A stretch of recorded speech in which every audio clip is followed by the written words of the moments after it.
시청자 여러분 안녕하십니까. 하루의 뉴스를 정리해드리는 YTN 뉴스나이트입니다. 출범 하루 앞둔 인유한 혁신위원 인선이 첫 관건이죠. 이준석계로 불리는 천하람 변호사는 거절했고 언론 하마평에 오르내리는 인물들은 대체로 아니라는데 어떤 신선한 인물이 포함될지 무척 주목됩니다. 이준석 전 대표는 신당을 만들까요? 오늘 살짝 결이 달라진 목소리를 낸 데다 김종인 위원장은 이준석 전 대표에게 국민의힘에 미련을 버리라면서 홀로서기를 주문했습니다. 이런 김종인 위원장이 앞으로 중도 신당의 대부 역할을 할 거란 전망까지 다양한 전망이 나오고 있는데 오늘 정치권 관심 뉴스들 나이트 포커스에서 다뤄보겠습니다. 수요일 뉴스 나이트 오늘의 헤드라인 보시고 본격 출발합니다.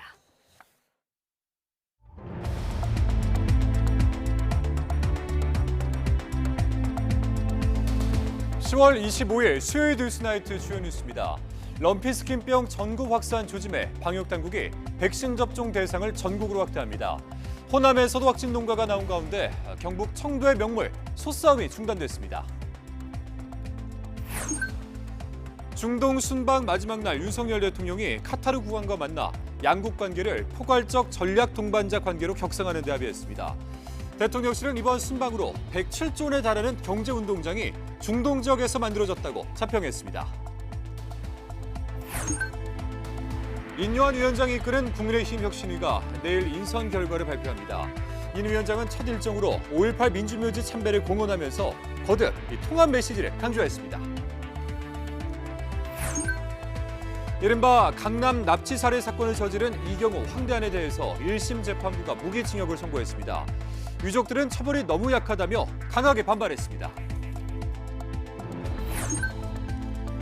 어제 오후 베트남에서 한국인 관광객 4명이 숨졌습니다. 관광객들이 탄 차량이 급류에 휩쓸려 참변을 당한 건데 외교부는 현장에 영사를 급파했습니다. 경찰이 마약 혐의와 관련해서 배우 이선균 씨에 이어 추가로 입건한 연예인이 빅뱅 출신의 지드래곤인 것으로 확인했습니다. 다만 경찰은 이 씨와는 관련 없는 별개 사건이라고 설명했습니다. 소 피부병인 럼피스킨 바이러스 확산세가 심상치 않습니다. 서해안 지역에서 창궐해서 강원도까지 번진 데 이어서 이번엔 호남에서도 확진 농가가 나왔습니다. 김민성 기자가 먼저 전해드립니다. 한우 농가 입구에 출입금지 표지판이 설치돼 덩그러니 놓여 있습니다. 멀리 방역복 차림의 관계자들만 바쁘게 움직입니다. 한우 148마리를 사육 중인 농가에서 어미소 한 마리가 피부 이상 반응을 보였습니다. 정밀 검사해 보니 럼피스킨병 감염 사실이 최종 확인됐습니다. 호남 첫 럼피스킨병 확진 사례가 전북 부안에서 나왔습니다. 전북에는 한우와 젖소를 더해 소 49만 마리가 사육되고 있습니다. 전라북도는 빠르게 예방적 매몰 처분에 나서는 한편 반경 10km 방역 지역 안에 있는 소 5만 5천 마리에 이동 제한 명령을 내렸습니다. 발생 지역은 점점 넓어지고 있습니다. 지난 20일 충남 서산 축산농장에서 첫 확진 사례가 나온 뒤 닷새 만에 강원도 양구에서도 감염 농장이 나왔습니다. 그동안 서해안과 한반도 중부 내륙이 중심이었다면 이번엔 남부지방, 호남까지 번졌습니다. 방역당국은 모기나 침집 파리 등 럼피스킨병 확산의 매개체인 흡혈곤충 방제와 소 백신 접종 총력전에 나섰습니다.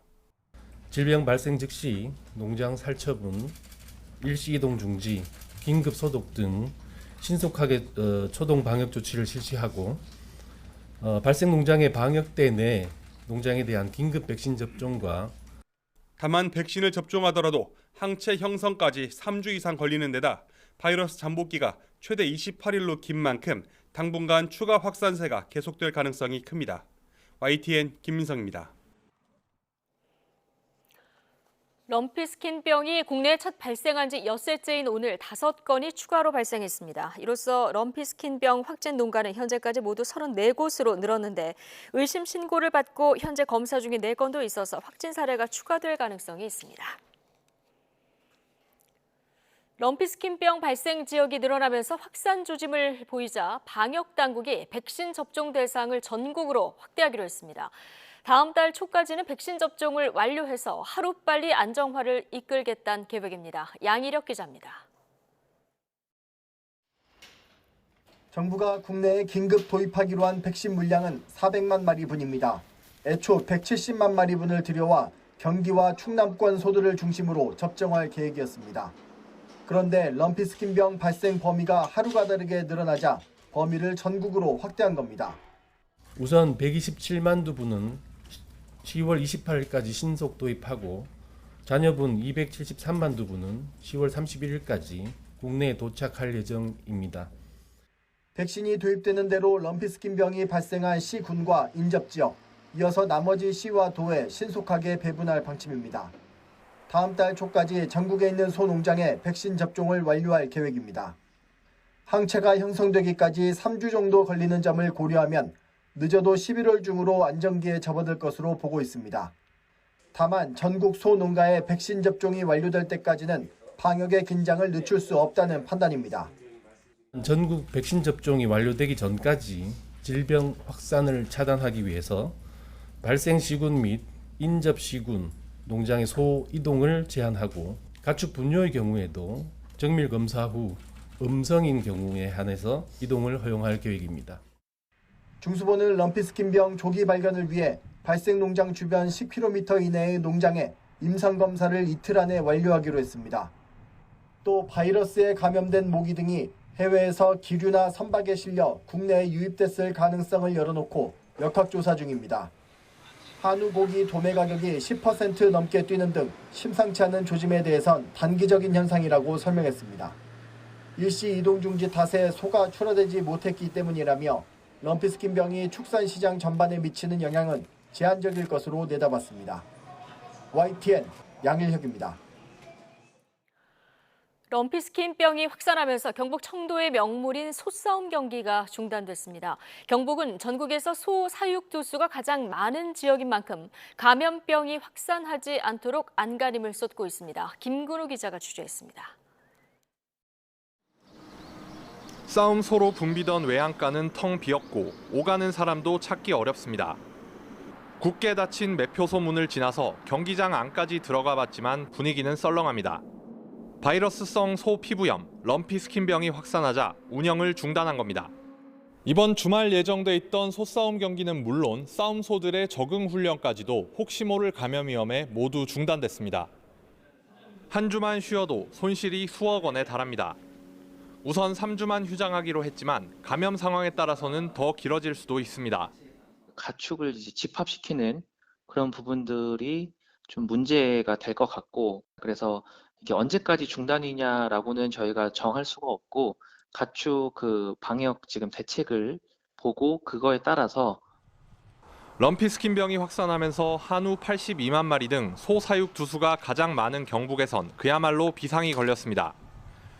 가축 시장 14곳을 모두 폐쇄했고 24시간 비상체계를 가동하고 있습니다. 또 모기를 비롯해 감염 매개체가 되는 흡혈곤충 방제에도 주력하고 있습니다. 현재 백신은 저희도까지 도달은 하지 않아서 일단 차단 방역이죠. 그래서 이제 이게 매개체가 흡혈곤충이기 때문에 곤충 구제에 대해서 이제 농가들하고 저희 행정에서 집중을 하고 있고요. 충북과 강원에 이어 호남까지 럼피스킨병이 확산하면서 경북 지역 방역 당국과 축산 농가의 긴장감은 최고조에 달했습니다. YTN 김근우입니다. 경찰이 인기 아이돌 그룹 빅뱅 출신의 지드래곤 권지용 씨를 마약 혐의로 추가 입건한 것으로 파악됐습니다. 배우 이선균 씨 관련 수사로 촉발된 연예계 마약 사건 파장이 점점 커지고 있습니다. 정유진 기자의 보도입니다. 경찰은 배우 이선균 씨 말고도 또 다른 유명 연예인을 마약 수사 선상에 올려뒀습니다. 인기 아이돌 그룹 빅뱅의 리더 지드래곤으로 잘 알려진 권지용 씨로 확인됐습니다. 경찰은 권 씨를 마약 투약 혐의로 불구속 입건했습니다. 다만 권 씨 사건은 이선균 씨와는 관련 없는 별개 사건이라고 설명했습니다. 그러면서도 연예인 피의자와 관련한 사건 내용은 밝힐 수 없다고 선을 그었습니다. 권 씨는 지난 2011년에도 대마초를 피운 혐의로 검찰 수사를 받았습니다. 혐의는 인정되지만 재판에는 넘기지 않는 기소유예 처분을 받았습니다. 당시엔 초범이고 흡연량이 적었다는 점 등이 참작됐습니다. 경찰은 지난달 중순 서울 강남 유흥업소에서 마약 범죄가 이뤄진다는 첩보를 입수해 수사에 나섰습니다. 최근 이선균 씨 등 3명을 입건해 1명을 구속했고 재벌가 3세와 연예인 지망생, 작곡가 등 5명을 내사해왔습니다. 경찰이 다른 연예인들까지 수사를 확대해 나가면서 이 씨 마약 사건이 불러올 파장에 연예계 긴장감도 커지고 있습니다. YTN 정유진입니다. 경기도 버스 노조와 사측이 임금 협상과 준공영제 추진 등을 놓고 오늘 오후 4시부터 경기지방노동위원회에서 최종 조정회의를 열고 있습니다. 버스 노조는 경기도 버스 기사의 임금이 서울과 인천에 비해 월 50만 원 이상 낮아 인력 누출이 심각한 상황이라며 김동연 경기지사 임기 내인 2026년까지 준공영제를 전면 도입해달라고 요구하고 있습니다. 사측인 버스 업체들 역시 이용객 감소로 운영이 악화되고 있어 임금 체계 개선을 위해선 도의 운영비 지원이 필수적이라는 입장입니다. 노조 측은 협상이 결렬될 경우 내일부터 총파업에 들어간다는 입장으로 파업이 현실화될 경우 경기도 전체 버스의 89%인 9,500여 대가 영향을 받게 돼 내일 아침 출근길 대란이 불가피할 전망입니다. 국민의힘 이뇨한 혁신위원장이 집권 여당의 쇄신을 함께 이끌 혁신위원 인선 결과를 내일 발표합니다. 비윤계 인사들의 합류 여부가 가장 큰 관심인데 지도부가 별도로 띄울 총선 준비 기구와의 교통 정리도 혁신의 성패를 좌우할 변수로 떠올랐습니다. 나혜인 기자입니다. 국민의힘 혁신기구 출범 목표 시한을 하루 앞두고 인요한 위원장은 거듭 통합과 변화를 강조했습니다. 혁신위 첫 일정으로 광주 5.18 민주묘역 참배를 공언했고 당의 변화를 위해서라면 누구든지 만나겠다고 했습니다. 제 얼굴 자체가 좀 다르잖아요. 변화를 상징합니다. 당 대표는 물론이고 기회가 주어지면 대통령하고도 거침없는 얘기할 거니까. 다만 이런 구상을 함께 실현할 혁신위원 인선은 막판까지 순탄치 않은 상황입니다. 수도권 호남 출신을 중심으로 당 안팎에서 개혁적 성향으로 평가받는 여러 인물이 거론됐지만 당 핵심 관계자는 지금 도는 하마평은 다 사실이 아니라고 선을 그었습니다. 관심을 끄는 비윤계 일부 인사는 인 위원장의 합류 제안을 거절한 것으로 파악됐습니다. 지역에 조금 집중해야 될 시기인 것 같다라고 재차 좀 정중하게 거절하니까 그대로 받아들이셨습니다. 김기현 대표 시간 버는 어떤 허수아비 혁신위원을 할 생각은 전혀 없습니다. 혁신기구 출범과 별도로 당내에서 가시화하는 총선 체제 조기 전환 움직임 역시 인 위원장 운신의 폭을 결정할 변수가 되고 있습니다. 이르면 다음 주부터 선거 전략과 공천 방향을 정할 총선 준비기구와 인재영입위원회가 차례로 꾸려질 예정인데 혁신위와 역할 배분이 아직 모호하기 때문입니다. 혁신위가 용두사미로 끝나지 않으려면 결국 공천규칙을 손봐야 한다는 의견이 적잖은데 당내 총선 기구가 얼마나 권한을 내어줄지가 관건입니다. 인요한 위원장은 혁신위가 공천 기준까지 건드릴 수 있겠느냐는 기자들의 질문엔 기초를 잘 다지는 게 중요하단 말만 남겼습니다. 내일 혁신위원 인선 결과와 함께 발표될 당 쇄신 구상엔 이보다 구체적인 답변이 담길지 주목됩니다. YTN 나힌입니다. 내부적으로는 통합을, 여권을 향해서는 민생 경쟁을 예고한 더불어민주당 이재명 대표가 이념 전쟁 말고 국민의 목소리를 들으라며 윤석열 대통령을 직접 비판했습니다. 구속영장 기각과 보궐선거 압승의 여세를 보라 전국 주도권을 확실히 잡겠다는 의도로 보이는데 당내 통합은 여전한 과제로 남아 있습니다. 김경수 기자입니다. 당무 복귀 뒤 첫 일성으로 국정 쇄신을 요구했던 이재명 대표가 이번엔 윤석열 대통령을 정조준했습니다. 보궐선거 패배 이후 민생을 챙기겠다더니 우리 교육이 이념에 사로잡혀 있다는 말로 또다시 이념 논쟁을 일으킨다는 겁니다. 대통령과 정부가 부디 이념 전쟁을 멈추고 고물가와 생활고에 고통받는 우리 국민들의 목소리에 좀 더 귀 기울여 주시기를 당부드립니다. 말 따로 행동 따로라며 작심 비판을 쏟아낸 건데 여당이 선거 참패 여파 수습에 한창일 때 전국 주도권을 확실히 잡으려는 의도로 풀이됩니다. 다만 본격적인 총선 체제 돌입 전 당내 통합을 이뤄내야 하는 건 이 대표 앞에 놓인 큰 숙제입니다. 체포한 가결 여파로 남아있는 계파 갈등 불씨가 현재 공석인 지명직 최고위원 인선을 계기로 다시 타오를 수 있기 때문입니다. 지도부의 비명계를 다시 포함하며 그동안 강조한 통합 메시지를 행동으로 보여줄지 아니면 친명 일색 우려에도 지역이나 여성 안배에 더 주안점을 둘지는 오롯이 이 대표에게 달렸습니다. 지역일 수도 있고 통합적일 수도 있고 성별의 문제일 수도 있고 지금은 대표가 판단하시도록 그렇게 두는 게 저는 옳다고 생각합니다. 이 대표도 비명계가 포함된 전현직 원내대표단과 간담회 자리를 만들며 의견을 구하는 등 마지막까지 고심하는 분위기가 역력합니다. 최고위원 인선 결단하셨습니까? 곧 해야지요. 최고위에서 의견 모아졌다고 들었는데요. 좀 어떻게 수렴하고 계신가요? 그렇게 들렸어요? 한 달여 만에 당무에 복귀한 이 대표가 보폭을 차츰 넓혀가는 가운데 여권과의 대화가 성사될지도 관심입니다. 여야 당대표와 대통령이 함께 만나자는 이 대표 제안에 일단 대통령실은 여야 대표 회담이 먼저라며 즉답은 않고 있습니다. 하지만 오는 31일 대통령의 새해 예산안 국회 시정연설을 계기로 여야 대표 또는 여야정 3자 회담이 성사될 수 있다는 관측도 조심스레 나오고 있습니다. YTN 김경수입니다.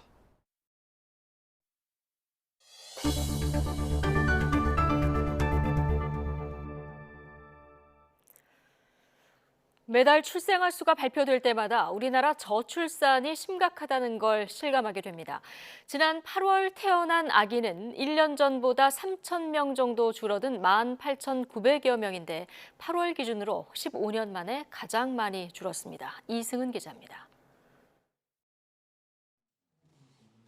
월 출생아 수가 11달 연속 지난해 같은 달 대비 최저 기록을 이어가고 있습니다. 지난해 8월 태어난 아기는 18,984명으로 지난해 같은 달에 비해 2,978명, 12.8% 줄었습니다. 8월 기준 15년 만에 전년 대비 가장 많이 감소했습니다. 월별로는 2020년 11월 이후 2년 9개월 만에 최대 감소폭입니다. 기저 효과가 약간 좀 작용된 부분도 좀 없지 않아 있는 것 같고요. 코로나 때 혼인 건수가 계속 감소됐던 게 지금 출산으로 계속 이어지고 있는 것으로 저희는 보고 있습니다. 고령화 추세의 사망자 수는 8월 기준 역대 최대인 35,540명으로 집계됐습니다. 사망자가 출생아보다 많아 인구는 3년 10개월째 자연 감소했습니다. 올해 들어 가장 많은 11,556명이 자연 감소했습니다. 코로나 사태가 끝나면서 지난 5월과 6월 증가세를 보였던 혼인도 2달 연속 감소세를 이어갔습니다. 지난 8월 혼인은 14,600여 건으로 1년 전보다 7% 줄었습니다. 여성 1명이 평생 낳을 것으로 예상되는 자녀 수를 뜻하는 합계 출산율은 지난해 0.78명입니다. 올해는 1분기 0.81명, 2분기 0.7명에 이어 연말로 갈수록 출생아가 적어지는 경향을 고려하면 0.7명 선이 무너지는 것 아니냐는 우려가 나옵니다. 통계청은 4분기 0.6명대로 떨어질 가능성이 있지만 연간으로 보면 0.7명대는 유지할 것으로 전망했습니다. YTN 이승은입니다. 감사원이 이태원 참사 발생 1년 만에 감사 착수 준비에 들어갔습니다. 시기가 늦은 것도 있지만 이태원 참사만이 아닌 재난 안전관리 체계 전반을 점검하는 차원이어서 책임 규명이 얼마나 이루어질지 관심입니다. 이승배 기자입니다. 감사원이 이달 초부터 재난안전관리체계 감사를 위한 예비조사에 착수했습니다.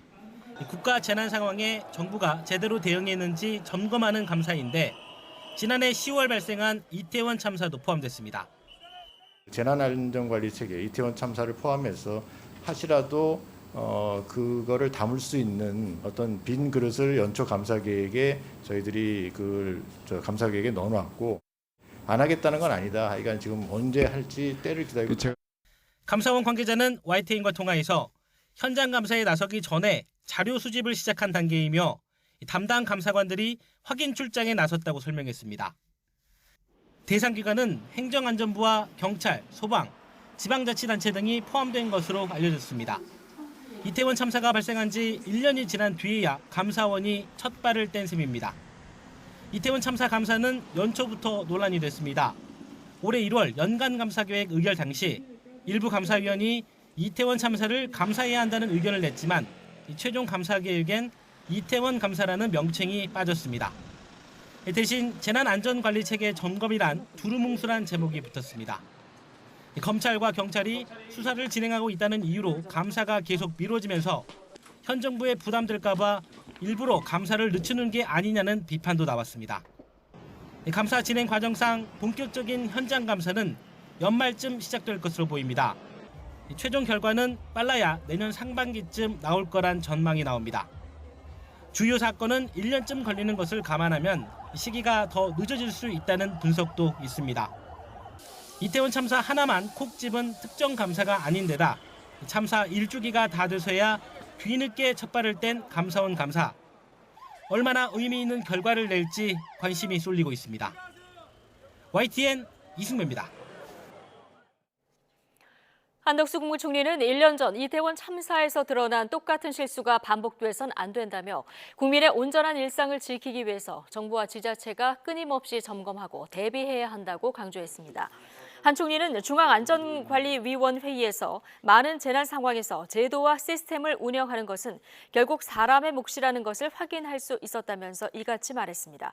그러면서 아무리 좋은 제도와 시스템도 현장에서 제대로 작동되지 못하면 소용이 없다면서 재난 대비 훈련도 체계적으로 정비하고 실전과 똑같이 시행해달라고 주문했습니다. 팔레스타인 무장정파 하마스와 전쟁을 벌이고 있는 이스라엘이 지상전 개시를 놓고 딜레마에 빠졌습니다. 하마스에 억류된 인질 때문인데 주변국과의 물밑 협상에서 일부 진전을 이룬 것으로 전해졌지만 얼마나 석방될지는 미지수입니다. 이런 가운데 하마스 억류 인질의 가족들이 유엔 본부 앞에서 눈물의 호소를 했습니다. 최영주 기자입니다. 미국 뉴욕의 유엔 본부 앞에 신발 200여 켤레가 가지런히 놓였습니다. 가자 지구에서 하마스에 억류된 가족들이 하루빨리 돌아오길 바라는 마음을 담았습니다. The presentation behind us represents 220 families. 220 families that can't sleep at night because they don't know what's the status of their kids, their parents, their babies. 하마스 인질 가족들은 유엔 본부도 찾아 국제사회에 조속한 석방 노력을 거듭 촉구했습니다. There are over 200 hostages being held in Gaza right now. Over 100 of them are from 33 countries. Where is the world?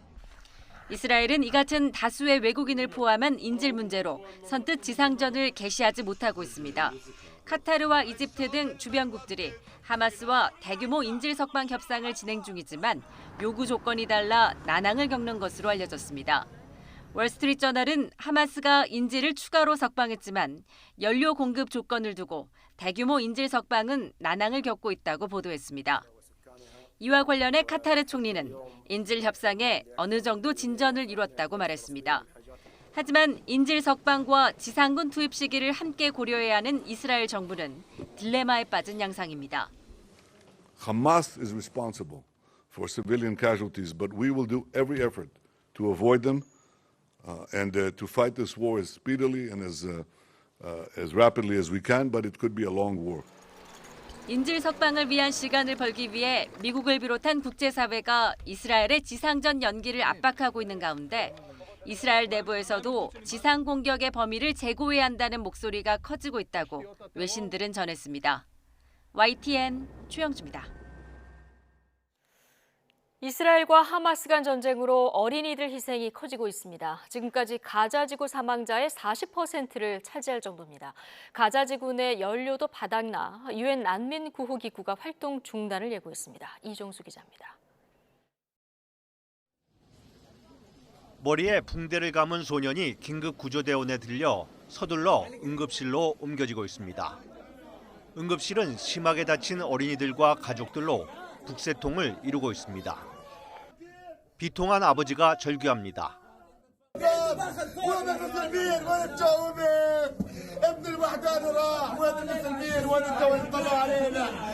지난 7일 하마스의 기습에 따른 이스라엘군의 보복 공격이 시작된 이후 가자 지구에서 숨진 어린이는 전체 사망자의 40%.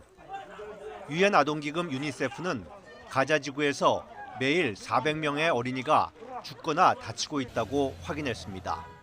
생존한 아이들도 사실 심각한 상해와 폭력을 입어서 이 아이들의 정서와 신체 발달에 치명적인 영향을 받고 있고요.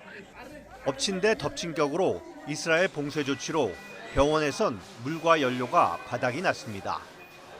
마취 없이 수술하고 식초로 소독이 이루어지고 있는 가운데 전기 공급도 끊길 상황입니다. إذا لم يتم تزويد المستشفى بالوقود اللازم للمولدات نحن نقدم شهادة الإعدام وليس الوفاء الإعدام. 이미 가자지구 병원의 3분의 1이 가동이 중단됐습니다. 심각한 연료 부족에 유엔 팔레스타인 난민 구호기구는 긴급하게 연료를 확보하지 못하면 가자지구에서 활동을 중단할 수밖에 없다고 밝혔습니다. YTN 이정수입니다. 일제강점기 봉오동 전투를 이끌었던 홍범도 장군의 순국 80주기 추모식이 흉상이전 논란 속에 거행됐습니다. 추모식에 참석한 독립운동단체 회원들은 홍 장군에게 강제 이주의 아픔을 다시 겪게 해서는 안 된다며 이 흉상이전을 반대하는 뜻으로 한때 대통령 화환을 안보에게 돌려놓기도 했습니다. 양동훈 기자입니다. 홍범도 장군을 기리는 묵념에 이어 영정 앞에 시민들이 헌화합니다. 홍 장군 순국 80주기와 청산리 전투 103주년을 맞아 대전현 충원에서 추모식이 거행됐습니다. 재작년 홍 장군의 유해가 카자흐스탄에서 송환된 이후 매년 열린 추모식이지만 올해는 분위기가 달랐습니다. 육군 사관학교에 놓인 홍 장군 흉상이 철거될 처지에 놓였기 때문입니다. 일정 부분 대적관을 흐리게 만드는 요인이라고 저는 생각합니다. 기가 막힌 얘기네. 육사의 설립 취지와 목적은 강복운동, 항일운동하는 학교가 아닙니다. 최근 안중근 의사 동상을 일본 대사관 앞에 설치하는 게 적절하냐는 발언으로 논란이 됐던 박민식 국가보훈부 장관이 추모식에 참석했습니다. 홍 장군 흉상 이전에 대한 견해가 바뀌었는지 묻자 최선의 예우를 다하겠다는 원론적인 답변을 내놨습니다. 육사에서는 동상을 옮겨야 된다는 생각은 그대로신 건가요? 국가보훈부가 독립유공자를 최고로 예우하는 것은 그것은 뭐 대원칙이고 당연한 거죠. 그렇게 최고로 예우할 겁니다.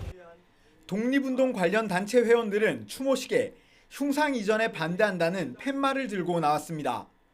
한때 윤석열 대통령이 보낸 화환이 이름이 안 보이게 돌려놓아졌다가 바로 잡히는 돌발 상황도 일어났습니다.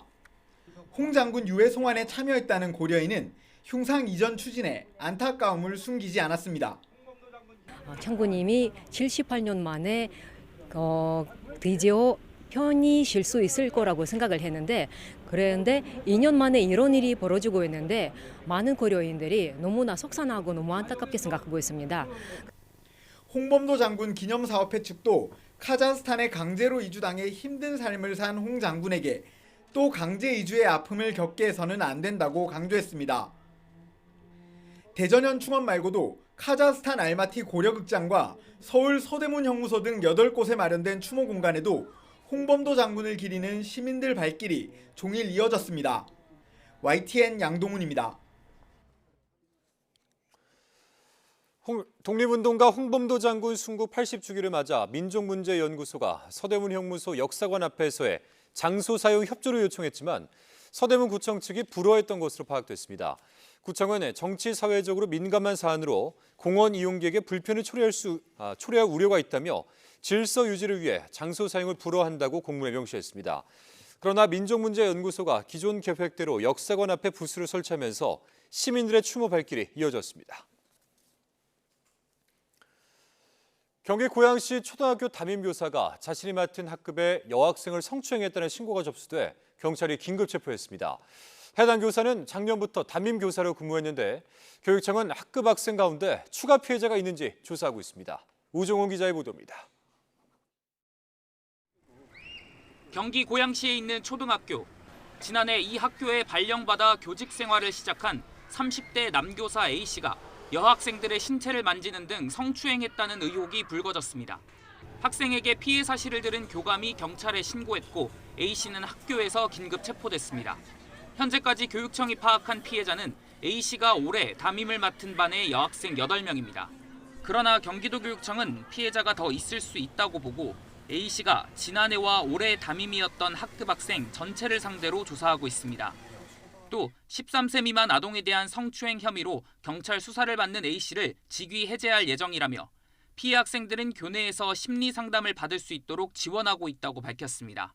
피해자와 목격자의 진술에 신빙성이 있다고 보고 A씨를 긴급 체포한 경찰은 학생들이 적은 메모나 서로 주고받은 SNS 메시지 등을 토대로 혐의를 입증할 계획입니다.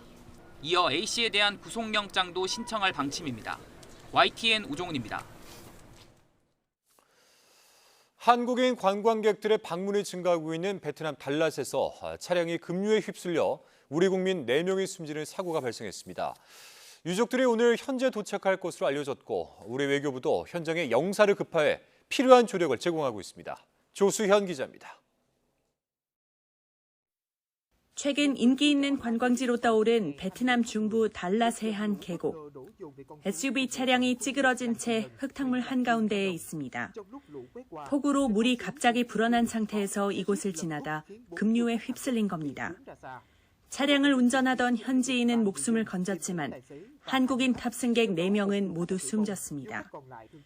외교부는 사고 현장으로 영사를 보내 시신 운구와 장례 절차 등 필요한 지원을 하고 있습니다. 유족들은 오늘 베트남 현지에 도착할 것으로 알려졌습니다. 유족들이 빨리 들어가셔가지고 장례 절차라든지 또는 필요한 경우에 시신 운구 이런 것들을 도와드리기 위해서 영사 조력에 최선을 다할 예정입니다. 현지 경찰은 사고 차량을 운영하는 투어 업체와 운전자를 상대로 사고 원인을 조사하고 있습니다. 판민진 베트남 총리도 사건을 보고받은 뒤 유족에게 애도를 표하고 해당 부처와 지방당국에 신속한 조사를 지시했습니다. YTN 조수연입니다. 서울 강남 한복판에서 40대 여성을 납치하고 목숨까지 빼앗은 이른바 강남 납치 살해 사건의 1심 재판 결과가 나왔습니다. 주범 4명에게 사형을 내려달란 검찰 요구와는 달리 재판부는 이경우와 황대한에게만 무기징역을 선고했는데 유족들은 처벌이 너무 약하다며 강하게 반발했습니다. 김철희 기자가 보도합니다. 지난 3월 서울 역삼동 아파트 단지 앞에서 집으로 돌아가던 40대 여성 A씨가 돌연 납치당했습니다. A씨는 이틀이 지나기도 전에 대전에 있는 야산에서 싸늘한 주검으로 발견됐습니다. 이른바 강남 납치 살해 사건에 연루돼 기소된 피고인은 모두 7명. 사건 배우로 지목된 건 유상원, 황은희 부부였습니다. 두 사람은 A씨를 통해 가상 자산에 31억 원을 투자했다가 투자금을 돌려받지 못한 상태였는데 경제적 어려움을 겪던 이경우가 유씨 부부에게 접근해 피해자 가상자산을 빼앗자며 범행을 제안한 것으로 조사됐습니다. 이후 부부는 이경우에게 착수금 7천만 원을 건네는 등 함께 범행을 모의했고 이경우는 황대한 연지호 등과 함께 계획을 행동으로 옮겼습니다. 반년 가까운 재판 끝에 검찰은 범행을 자백한 연지호를 제외한 주범 4명 모두에게 사형을 구형했습니다. 하지만 1심 재판부는 이경우와 황대한에게 사형이 아닌 무기징역을 선고했습니다. 사형은 생명 자체를 박탈하는 형벌로 극히 예외적인 경우에만 내려져야 한다는 겁니다. 다만 두 사람이 끔찍한 범행을 준비하면서도 피해자에게 미안함이나 죄책감을 느끼지 않았고 지금도 서로 책임을 떠넘기며 진심으로 뉘우치지 않고 있다고 질타했습니다. 유상원, 황은희 부부에게는 징역 8년과 6년이 선고됐는데 재판부는 이들 부부가 강도 범행을 공모한 건 맞지만 살해까지 공모했다는 직접 증거가 없다며 강도 살인 혐의는 무죄로 판단했습니다. 재판 결과에 유가족들은 처벌이 너무 약하다며 법정에서 울부짖기도 했습니다. 마음에 안 드시는 분들 다 얘기하면 누군가 죽여주면 저렇게 6년, 8년만 살면 끝나는 겁니까? 대한민국이 무슨 미개한 나라도 아니잖아요. 또 피고인들의 사과나 용서도 원하지 않는다며 주범들을 사형에 처할 수 있도록 검찰에 항소를 요청하겠다고 밝혔습니다. YTN 김철입니다.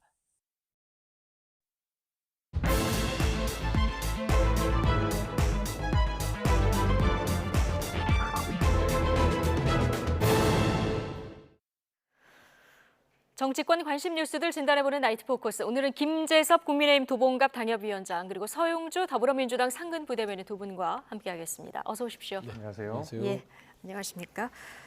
자, 인유한 혁신위원장이 혁신위 활동의 주요 키워드로 통합 그리고 변화를 꼽았었는데요. 오늘 윤석열 대통령과 거침없이 이야기하겠다는 입장을 밝혀서 주목됐습니다. 직접 듣고 오시겠습니다. 당하고도 허심탄회한 거침없이 대화할 거고 당 대표는 물론이고 기회가 주어지면 대통령하고도 거침없는 얘기할 거니까.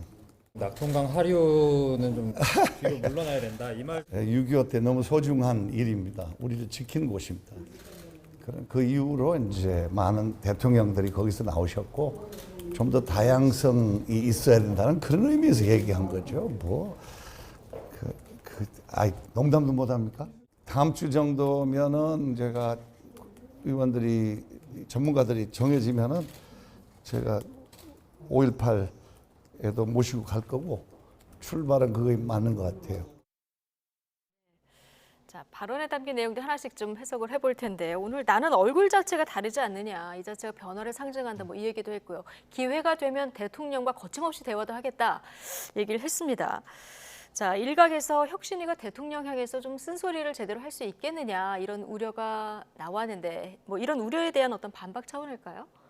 저는 인유한 위원장이 마음을 단단히 먹고 있는 걸로 보입니다. 그러니까 혁신위라고 하는 것이 많은 기대를 받고 있거든요. 그러니까 저희가 벌써 강서구청장 보궐선거에서 패배한 지가 시간이 꽤 흘렀는데 혁신위가 아직까지 인선이 충분하게 다 이루어지지 않았기 때문에 왜 이렇게 시간은 오래 걸리냐에 따른 기대감 이런 것들이 아마 지금 계속 생기는 걸로 알고 있고, 또 게다가 저희 김기현 지도부가 2기 지도부라는 이름으로 임명직 당직자들을 교체되긴 했지만 여전히 쇄신이 부족하다는 비판들이 많이 있거든요. 그럼 결국 그 비판의 내용들을 혁신위가 채워줘야 되는데 네. 시간도 오래 걸렸고 그 쇄신을 혁신의 동력에 대한 혁신의 무거운 책임감을 생각했을 때 인유한 위원장의 마음은 당연히 대통령실을 향해서도 그다음에 김기현 대표를 향해서도 쓴소리를 할 수 있을 정도여야 된다고 생각합니다. 예. 그 각오가 없으면 사실 이 혁신위는 애초에 시작 하나마나라고 생각하거든요. 그걸 누구보다 잘 알고 있을 거기 때문에 인유한 위원장이, 그리고 김기현 대표도 그 사실을 모르지 않기 때문에 저는 거침없는 메시지들 인유한 위원장 입에서 나오기를 기대하고 있고 그렇게 될 거라고 믿습니다. 예, 단단히 마음을 먹고 온 것 같다. 네. 이렇게 보셨는데 오늘 이진복 대통령 정무수석이 혁신위원장을 예방했습니다. 네. 비공개였고 축하난도 들고 갔는데 인 위원장이 속 시원히 말 잘한다. 대통령과도 뭐 언제든지 소통 가능하다. 그리고 또 하나 당 운영이라든가 공천에 개입을 전대 하는 일은 없을 것이다 이렇게 단언을 했는데 네. 자, 어떻게 혁신위에 좀 힘을 실어주는 발언이라고 해석하십니까? 혁신이 힘을 실어주러 온 거는 같아요. 네. 그 발언의 자체만 보면. 근데 이제 지금 이진복 정무수석이 얘기하는데 당무에 개입하지 않겠다. 뭐 공천에 개입하지 않겠다. 이게 한두 번 얘기하는 겁니까?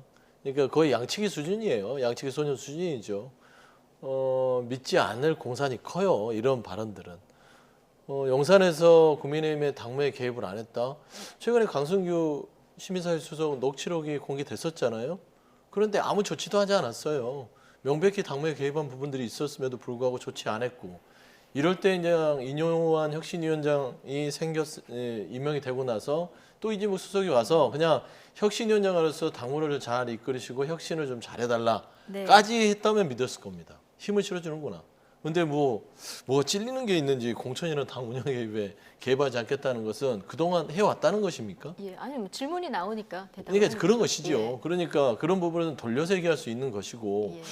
인 전 위원장이 대통령과 소통을 할 수 있겠다. 그런 바람들은 얘기할 수 있지만 그게 과연 실현이 가능하겠느냐. 뭐 기회가 올지도 모르겠고요. 과연 국민의힘 당내에서 김기현 대표의 권한을 위임받은 혁신위원장일 뿐이에요. 용산에서 위임한 게 아니잖아요. 임명한 것도 아니고요. 그러니까 덕담 수준에서 끝낼 수 있지만 저는 당에서 혁신위가 발족해서 대통령과 대화하고 대통령과 논의하고 소통해서 당의 혁신을 한다. 그러니까 이게 앞뒤가 안 맞습니다. 이 자체가 좀 혁신과 앞뒤가 안 거리가 있다 맞잖아요. 이렇게 보시는 거군요. 그렇죠. 그러니까 잘하셔라라는 덕담 수준에서 끝나야 되는데 저는 이 말이 좀 거슬렸어요. 예. 물어봤다 하더라도 공천이나 당 운영 개입 하는 일 없겠다라는 말이 그동안 했다라는 네. 말로 들려서 아무 말 안 하면 또 비판 안 하셨어요. 돌려서 얘기할 수 있죠. 혁신위의 소신 있게 하는 거를 기대하겠다. 정도만 하면 되는 것이죠. 알겠습니다. 자, 혁신위 구성이 완료되면 첫 일정으로 자, 5.18 민주묘지를 찾겠다 이렇게 밝혔는데요. 이 행보는 어떻게 보십니까? 저는 첫 행보로서는 의미가 있다고 생각합니다. 국민의힘은 광주광역시에 저는 끊임없이 가야 된다고 생각합니다. 오지 말라고 할 때까지 가야 될 것 같고, 게다가 호남 출신, 특히 전남 순천 출신이라고 해야 되겠죠. 순천 출신의 인요한 위원장이 호남에 가는 건 조금 더 특별한 의미를 갖고 있을 거라고 생각합니다. 게다가 인요한 위원장 같은 경우에는 과거에 5.18 민주화 운동이 있었을 때에 시민군의 어떤 소통 역할을 했었던, 그 외신 기자들과의 소통 역할을 했었던 경험도 있고 이러다 보니까 굉장히 각별할 거라고 생각이 들거든요. 네. 게다가 통합이라고 하는 큰 아젠다를 들고 나왔던 혁신위원회였던 만큼 저희는 호남에 끊임없이 가야 되는 것이고, 인요한 위원장이 그 역할들을 잘 해낼 것이고요. 아마 좋은 모양새가 될 것 같습니다. 국민의힘 혁신위원장이, 그것도 푸른 눈의 백인이 네. 5.18 묘역에 가서 참배를 하고 또 어떤 정치적 의미를 되새기는 그 모습 자체를 가지고 국민들께서 굉장히 좋게 보실 거라고 봐요. 저 역시 굉장히 긍정적으로 평가하고 있습니다. 네. 자, 어제 낙동강 하류 세력은 뒷전에 서야 한다 하는 언론 인터뷰 발언 관련해서 이게 뭐 영남 물갈이론으로 해석되는 거 아니냐 이런 해석이 나왔는데, 오늘 여기에 대해서 조금 전에 들어보셨지만 뭐 다양성이 더 있어야 한다는 뜻이다, 농담도 못하냐 이렇게 좀 얘기를 했거든요. 네. 자, 한 발 좀 물러서는 것 같기도 하고요. 어떻게 들으셨습니까? 논의가 있었겠죠. 논의가 있었을 거라고 예, 보십니까? 저는 그렇게 봅니다. 예. 인요한 위원장이 정말 야심차게 마음을 먹고 영남의 다선 의원들의 물갈이론을 던졌는데, 이거 당내 갈등은 뻔히 이게 뭐 불보듯 뻔한 거 아니겠습니까? 네. 그리고 국민의힘의 다수의 의원들이 영남을 기반으로 하기 때문에 여기를 물갈이한다고? 그러면 당내 의원들이 가만히 있지는 않습니다. 이런 부분에 있어서 이거를 이제 좀 속도 조절을 아마 주변에서 조언을 한 것 같아요.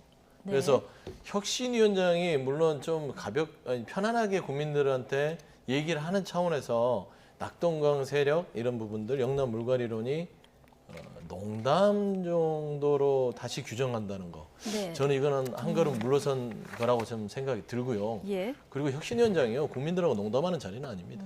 아무리 좀 유쾌하고 재치나 위트를 부린다 하더라도 지금 국민의힘이 잘해서 혁신하는 게 아니잖아요.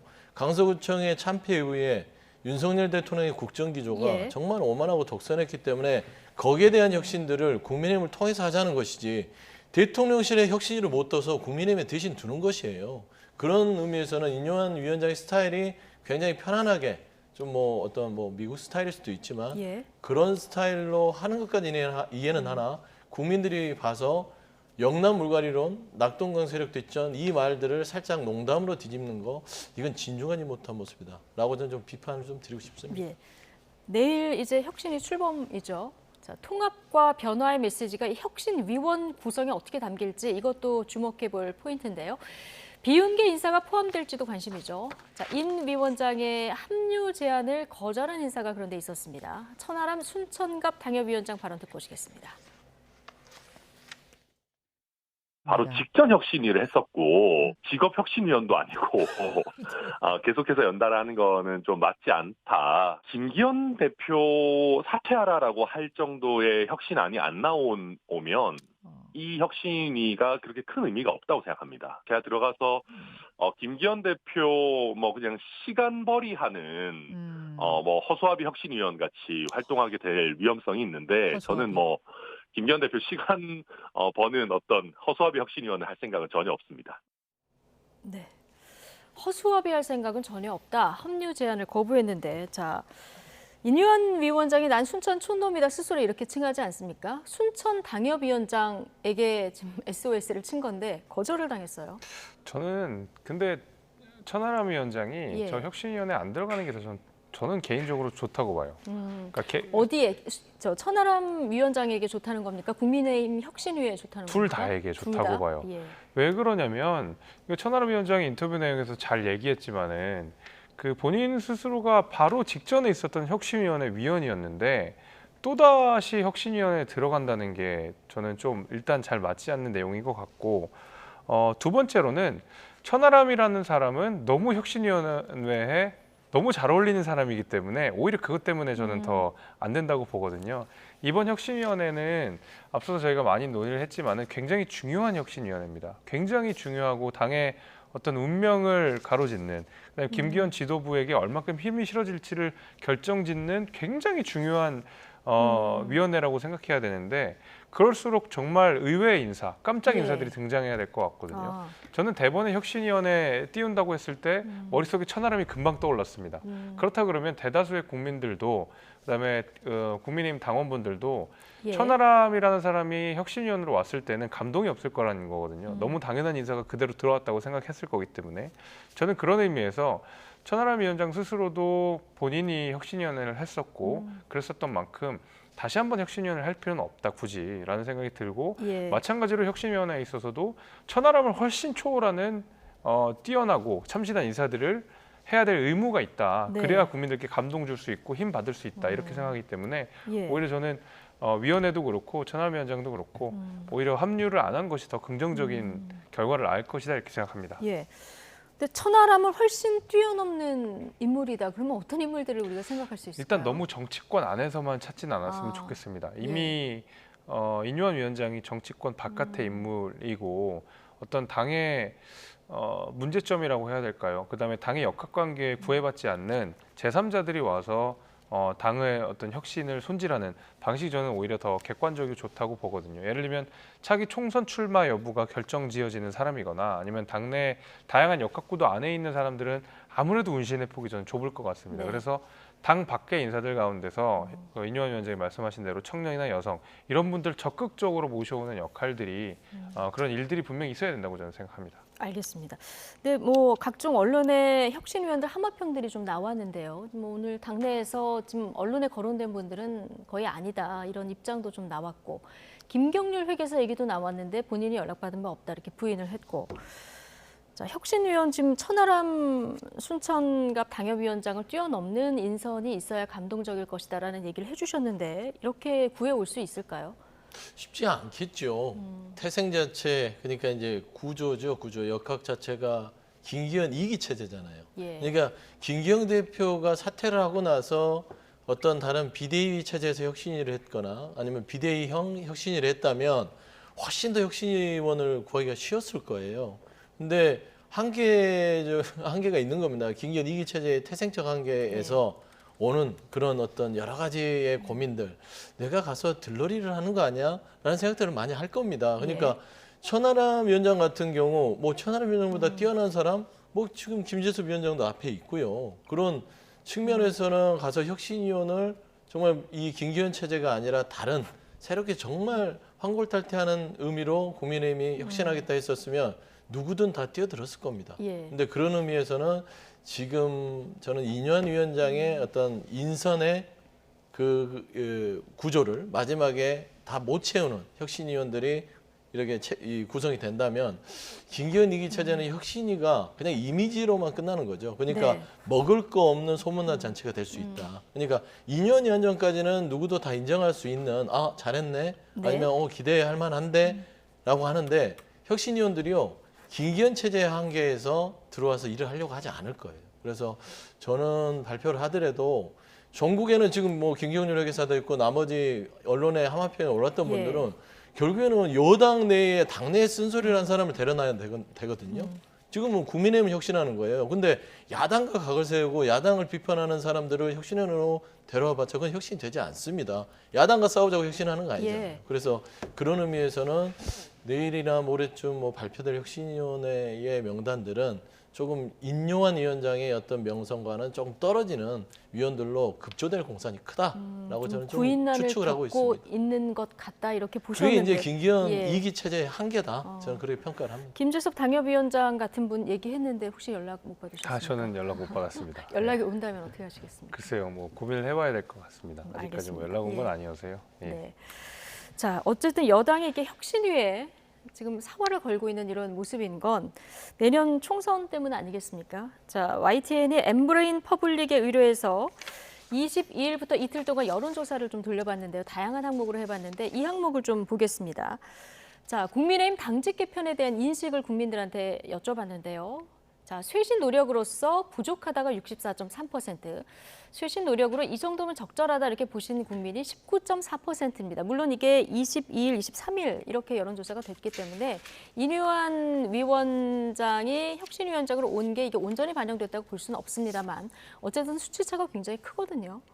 냉정하게 바라봐야 된다고 예. 생각합니다. 지금 현재 2기 김기현 지도 체제라고 하는 것에 대해서 국민들께서 부족하다, 네. 더 큰 쇄신 필요하다라고 매섭게 채찍질을 하고 있는 상황이거든요. 그나마도 다행인 것은 지금 지도부의 입장을 들어보니까 과거랑 확실히 다르게 뭔가 긴장감이 높아졌고 국정쇄신이라든지 어떤 정치의 복원이라든지 이런 거에 대한 강한 메시지들이 그 안에서 터져나오고 있다고 합니다. 실제로 외부에 드러나지 않는 것일 뿐 안에서는 굉장히 많은 자성의 메시지들이 나오고 있는 상황인 것 같고요. 그러기 위해서 저는 중요한 것이 이런 거라고 봅니다. 혁신위원회에게 완벽하게 저는 지도부가 힘을 실어줘야 된다고 봅니다.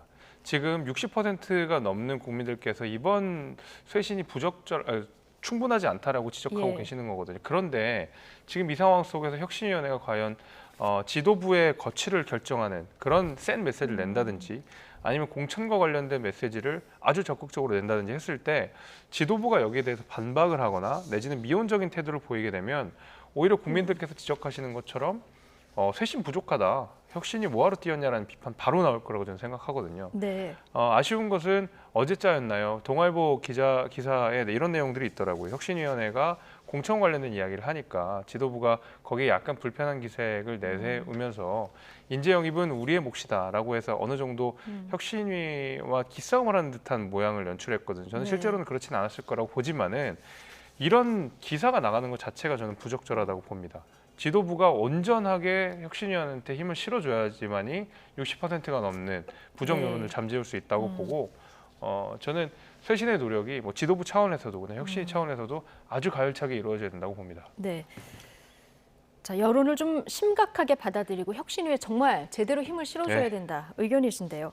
자, 이런 질문도 드려봤습니다. 이제 내년 총선 수도권 위기론 대응책 가운데 하나의 질문인데 영남권 중진들의 험진 출마론과 관련해서 여당 의원의 험지 출마를 어떻게 생각하는지 여쭤봤더니 총선 승리에 도움이 될 것이다라고 본 국민들이 22.5%고요.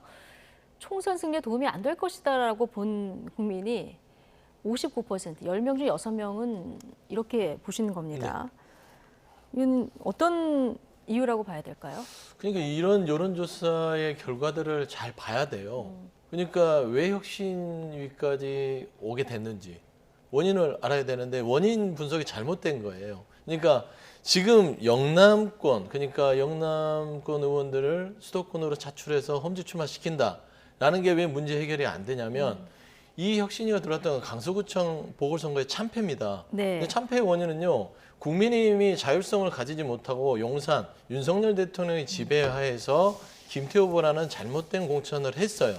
그러니까 인물에 대한 공천이 잘못된 게 아니라 결국에는 오만과 독선의 부분들에 있어서 윤석열 대통령을 향한 심판이었다는 것입니다. 그러니까 지금 국민의힘의 의원들, 영남권 출신의 의원들이 기득권을 안 내려놔서 심판받은 게 아니에요. 결국에 용산에 있는 윤석열 대통령이 바뀌지 않으면 이 혁신 자체는 따지고 보면은 용두사미로 끝날 공산이 큽니다. 결국에 이 여론조사 두 개 다 얘기하는 겁니다. 그러니까 김기현 체제, 2기 체제를 유지하는 부분들도 그래서 이게 태생적 한계가 있는 것이고 그 태생적 한계 뒤에는 용산의 기조, 용산의 지배, 윤석열 대통령이 사실상 국민의힘의 총재다라는 것들을 국민들이 느끼면서 이런 당무 개입이라든지 이런 독선적인 국정 운영을 심판한 거예요. 그리고 인현 위원장이 영남 물갈이 이것도 마찬가지예요. 지금 국민들이 기다리는 그게 아닙니다. 지금 바라는 건 윤석열 대통령이 얘기했던 국민이 늘 무조건 옳다라고 말하는 것을 어떻게 용산에서 바꿔가느냐. 그게 바뀌면요. 당연히 혁신은 힘을 받게 되고 국민힘도 바뀌게 됩니다. 저는 그런 데서 문제의 본질을 찾아야 되지. 지금 뭐 영남 이 의원들 데려다가 험지 출마시켜봤자요. 국민들 아무런 감동도 없고 감흥도 네. 없다. 그런 말씀. 영남 중진들 수도권 차출론보다 지금 대통령이 변해야 하는 것이 핵심이다라는 의견이신데요. 뭐 일정 부분 동의합니다. 그러니까 뭐 대통령이 변하겠다고 의지를 천명했기 때문에 그것을 우리는 그대로 받아들인다고 하고, 영남 중진들이 수도권으로 차출되는 거는 저는 굉장히 신중해야 된다고 보거든요. 왜냐하면 수도권에서 정치를 하고 있는 제가 영남의 정서를 잘 모릅니다. 예. 마찬가지로 영남에서 정치를 하고 있는 정치인들이 수도권의 정서를 잘 모릅니다. 그러니까 충분히 유권자들과 녹아들기 위해서는 충분한 시간이 필요하고 그쪽 정서를 잘 이해해야 되는 것이 필요한데, 무턱대고 중진이라고 어려운 지역 나가라라고 한다 그러면 저는 오히려 이 공천 과정에서 잡음도 많이 날 뿐더러 네. 수도권에 승리도 못한다고 보거든요. 예를 들면 하태경 의원이 수도권 출마 선언을 했었는데, 예. 하태경 같은 경우에는 전국 어디에서 선거를 뛰어도 뭐 이슈를 주도할 만큼의 능력도 있고 저는 인지도도 있다고 생각합니다. 하지만 이제 대다수의 영남 의원들은 하태경 의원이랑은 조금 색깔이 다르거든요. 예. 영남 정서에 잘 맞는 정치를 해오신 분들이기 때문에 수도권으로 가는 것이 능사는 아니다. 저는 그 생각이 들고 신중하게 생각해야 오히려 된다. 훨씬 신중해야 된다고 봅니다. 알겠습니다. 이런 분위기 속에 당과 최근에는 뭐 윤석열 대통령까지 직격을 하고 있는 이준석 전 대표, 신당 창당 가능성에 대해서 오늘도 어떤 얘기를 했는데요. 듣고 오시겠습니다. 또 하나의 신당, 이준석, 유승민 신당은 낭설입니까? 적어도 제가 유승민 의원님은 상의하고 있지 않습니다. 그러면 유승민 전 의원 빼고 이준석 중심의 신당은 전혀 근거 없는 낭설입니까? 준비하고 있지도 않고요. 예. 그런데 제 입장에서는 배제하지 않고 있습니다. 보통 정당이 선거 앞두고 한 100일 정도면은 그래도 새로운 모습을 기획하고 꾸릴 수 있다. 그런데 그 100일 한계선을 넘어가게 되면요. 이 말씀 드릴게요. 지금 120일 한계선이 앞에 또 있습니다. 뭐냐면은 선거 120일 전부터 이제 예비 후보 등록한다고 이제 후보들이 돌아다닐 겁니다. 수도권에 아무도 등록 안 하고 전부 다 영남에 등록할 겁니다. 예. 그게 진행되는 순간 그걸 되돌리기 되게 힘듭니다. 그러면 당에 있어가지고 공천 분위기를 바꿀 만한 이벤트를 할 수가 없습니다. 네. 자, 준비하지는 않고 있다. 그러면서도 또 이제 배제하지는 않고 있다. 오늘 이렇게 얘기해서 조금 이 발언이 주목이 됐는데, 지금 시점도 120일 한계선을 얘기했습니다. 이러면 12월인데요. 네. 이준석 전 대표 의중을 어떻게 읽으십니까? 저는 이렇게 읽습니다. 이준석 대표 머릿속에 1번 안은 국민의힘 간판을 달고 노원병에 출마한다. 예. 이것이 가장 첫 번째 옵션이라고 생각합니다. 다만 여기에는 전제 조건이 있겠죠. 지금의 국민의힘 모습으로는 안 된다. 전적으로 변해야 될 필요가 있고, 과거 이준석 전 대표가 국민의힘을 이끌었던 그때의 모습으로 최소한 돌아가야 된다라는 생각을 아마 갖고 있는 것 같습니다. 그래야지만이 본인이 국민의힘에서도 특정한 역할들을 수행할 수 있고 노원병에서 출마하는 것도 의미가 있다. 예. 이게 저는 전제로 깔려 있는 상황에서 노원병에서 출마한다가 1번 아닌 것 같고. 변한 국민의힘에서. 그렇죠. 예. 두 번째로는 아마 무소속을 시사하는 게 더 강한 것 같습니다. 이준석 대표가 다른 인터뷰의 내용들을 좀 보더라도 어떤 신당 창당의 가능성은 가장 낮게 두고 있고, 만약에 국민의힘과 무언가를 같이 할 수 없을 때는 무소속으로 가서 이기고 돌아오겠다. 뭐 이런 정도의 메시지로 저는 읽혔고요. 예. 가장 마지막이 신당 창당. 게다가 신당 창당 관련돼서는 사람이 많아야 되는데 그 신당 창당의 주도 역할을 할 거라고 예상이 되는 유승민 전 의원과도 소통을 하고 있지 않다고 하고 있기 때문에 저는 신당 창당의 동력은 지금 상황에서는 거의 없다라고 생각이 되고, 말씀드린 대로 뭐 노원병에서 국민의힘 간판을 들고 가는 것을 제일 중요한 옵션, 가장 우선되는 옵션으로 생각하고 있을 거라고 봅니다. 근데 신당을 창당하게 되면 이준석 전 대표가 내가 이제 비례 신당 같은 거 할 생각 없고 생각보다 스펙트럼을 넓게 할 거다 이런 얘기를 했거든요. 네. 그러면서 또 유승민 전 의원과는 뭐 논의 안 한다 이렇게 얘기를 하고 있어서 어떤 구상을 하고 있는 것 같습니까? 일단 이준석 전 대표 정도 되면은 정치적인, 물론 이제 그 국회의원은 되지는 못했지만 그 정치적 내공이 좀 있잖아요. 예. 지금 현재 신당이 여기저기 우후죽순처럼 창당이 돼 가고 있습니다. 본인 생각에는 제가 개인적으로 판단하기에는 주워 담을 능력이 된다. 네. 이준석이 움직이면 신당이 돼 있던 많은 군소정당들을 하나로 뭉칠 수 있다라는 계산도 있을 거는 같아요. 그러니까 얘기하는 거 보면 배제하지 않고 있다라고 하잖아요. 예. 그러니까 신당 창당의 가능성은 늘 머릿속에 있는 것이에요. 그리고 이번에 총선에서 반드시 본인은 입성하겠다라는 의지도 있는 것인데, 지금 현재까지 보는 것들은 국민의힘 의 어떤 전체적인 친윤이 무너지는 것들을 지금 보고 있는 것 같습니다. 그러니까 지금 혁신위가 들어섰고 이게 실패가 됐을 때 결국에는 지금 우리가 뭐 여러 가지 그 평론으로 나오는 윤석열 신당이 됐을 때 분명히 국민의힘은 한 번의 위기가 올 것이고 거기에서 이준석 전 대표는 건강한 보수를 표방하면서 그 떨어진 낙엽들, 뭐 서진에 있었던 호남 보수 호남들, 그 다음에 2030의 어떤 그런 지금 현재 좀 건강하지 못한 친윤 일색의 이 국민의힘에서 빠져나온 사람들을 주워 담아서요. 그걸 꼭 신당 창당의 모습이 아니더라도 그 세력을 이끌고 지금 현재 있는 창당 작업 중인 그런 신당과 함께 주워 담아서 하나의 거대 세력을 만들 수 있는 그런 그렇죠. 양양자 의원도 있고요. 뭐 한국의 희망이라고 하죠. 그다음에 금태섭 전 의원 자체도 지금 창당 작업을 하고 있고요.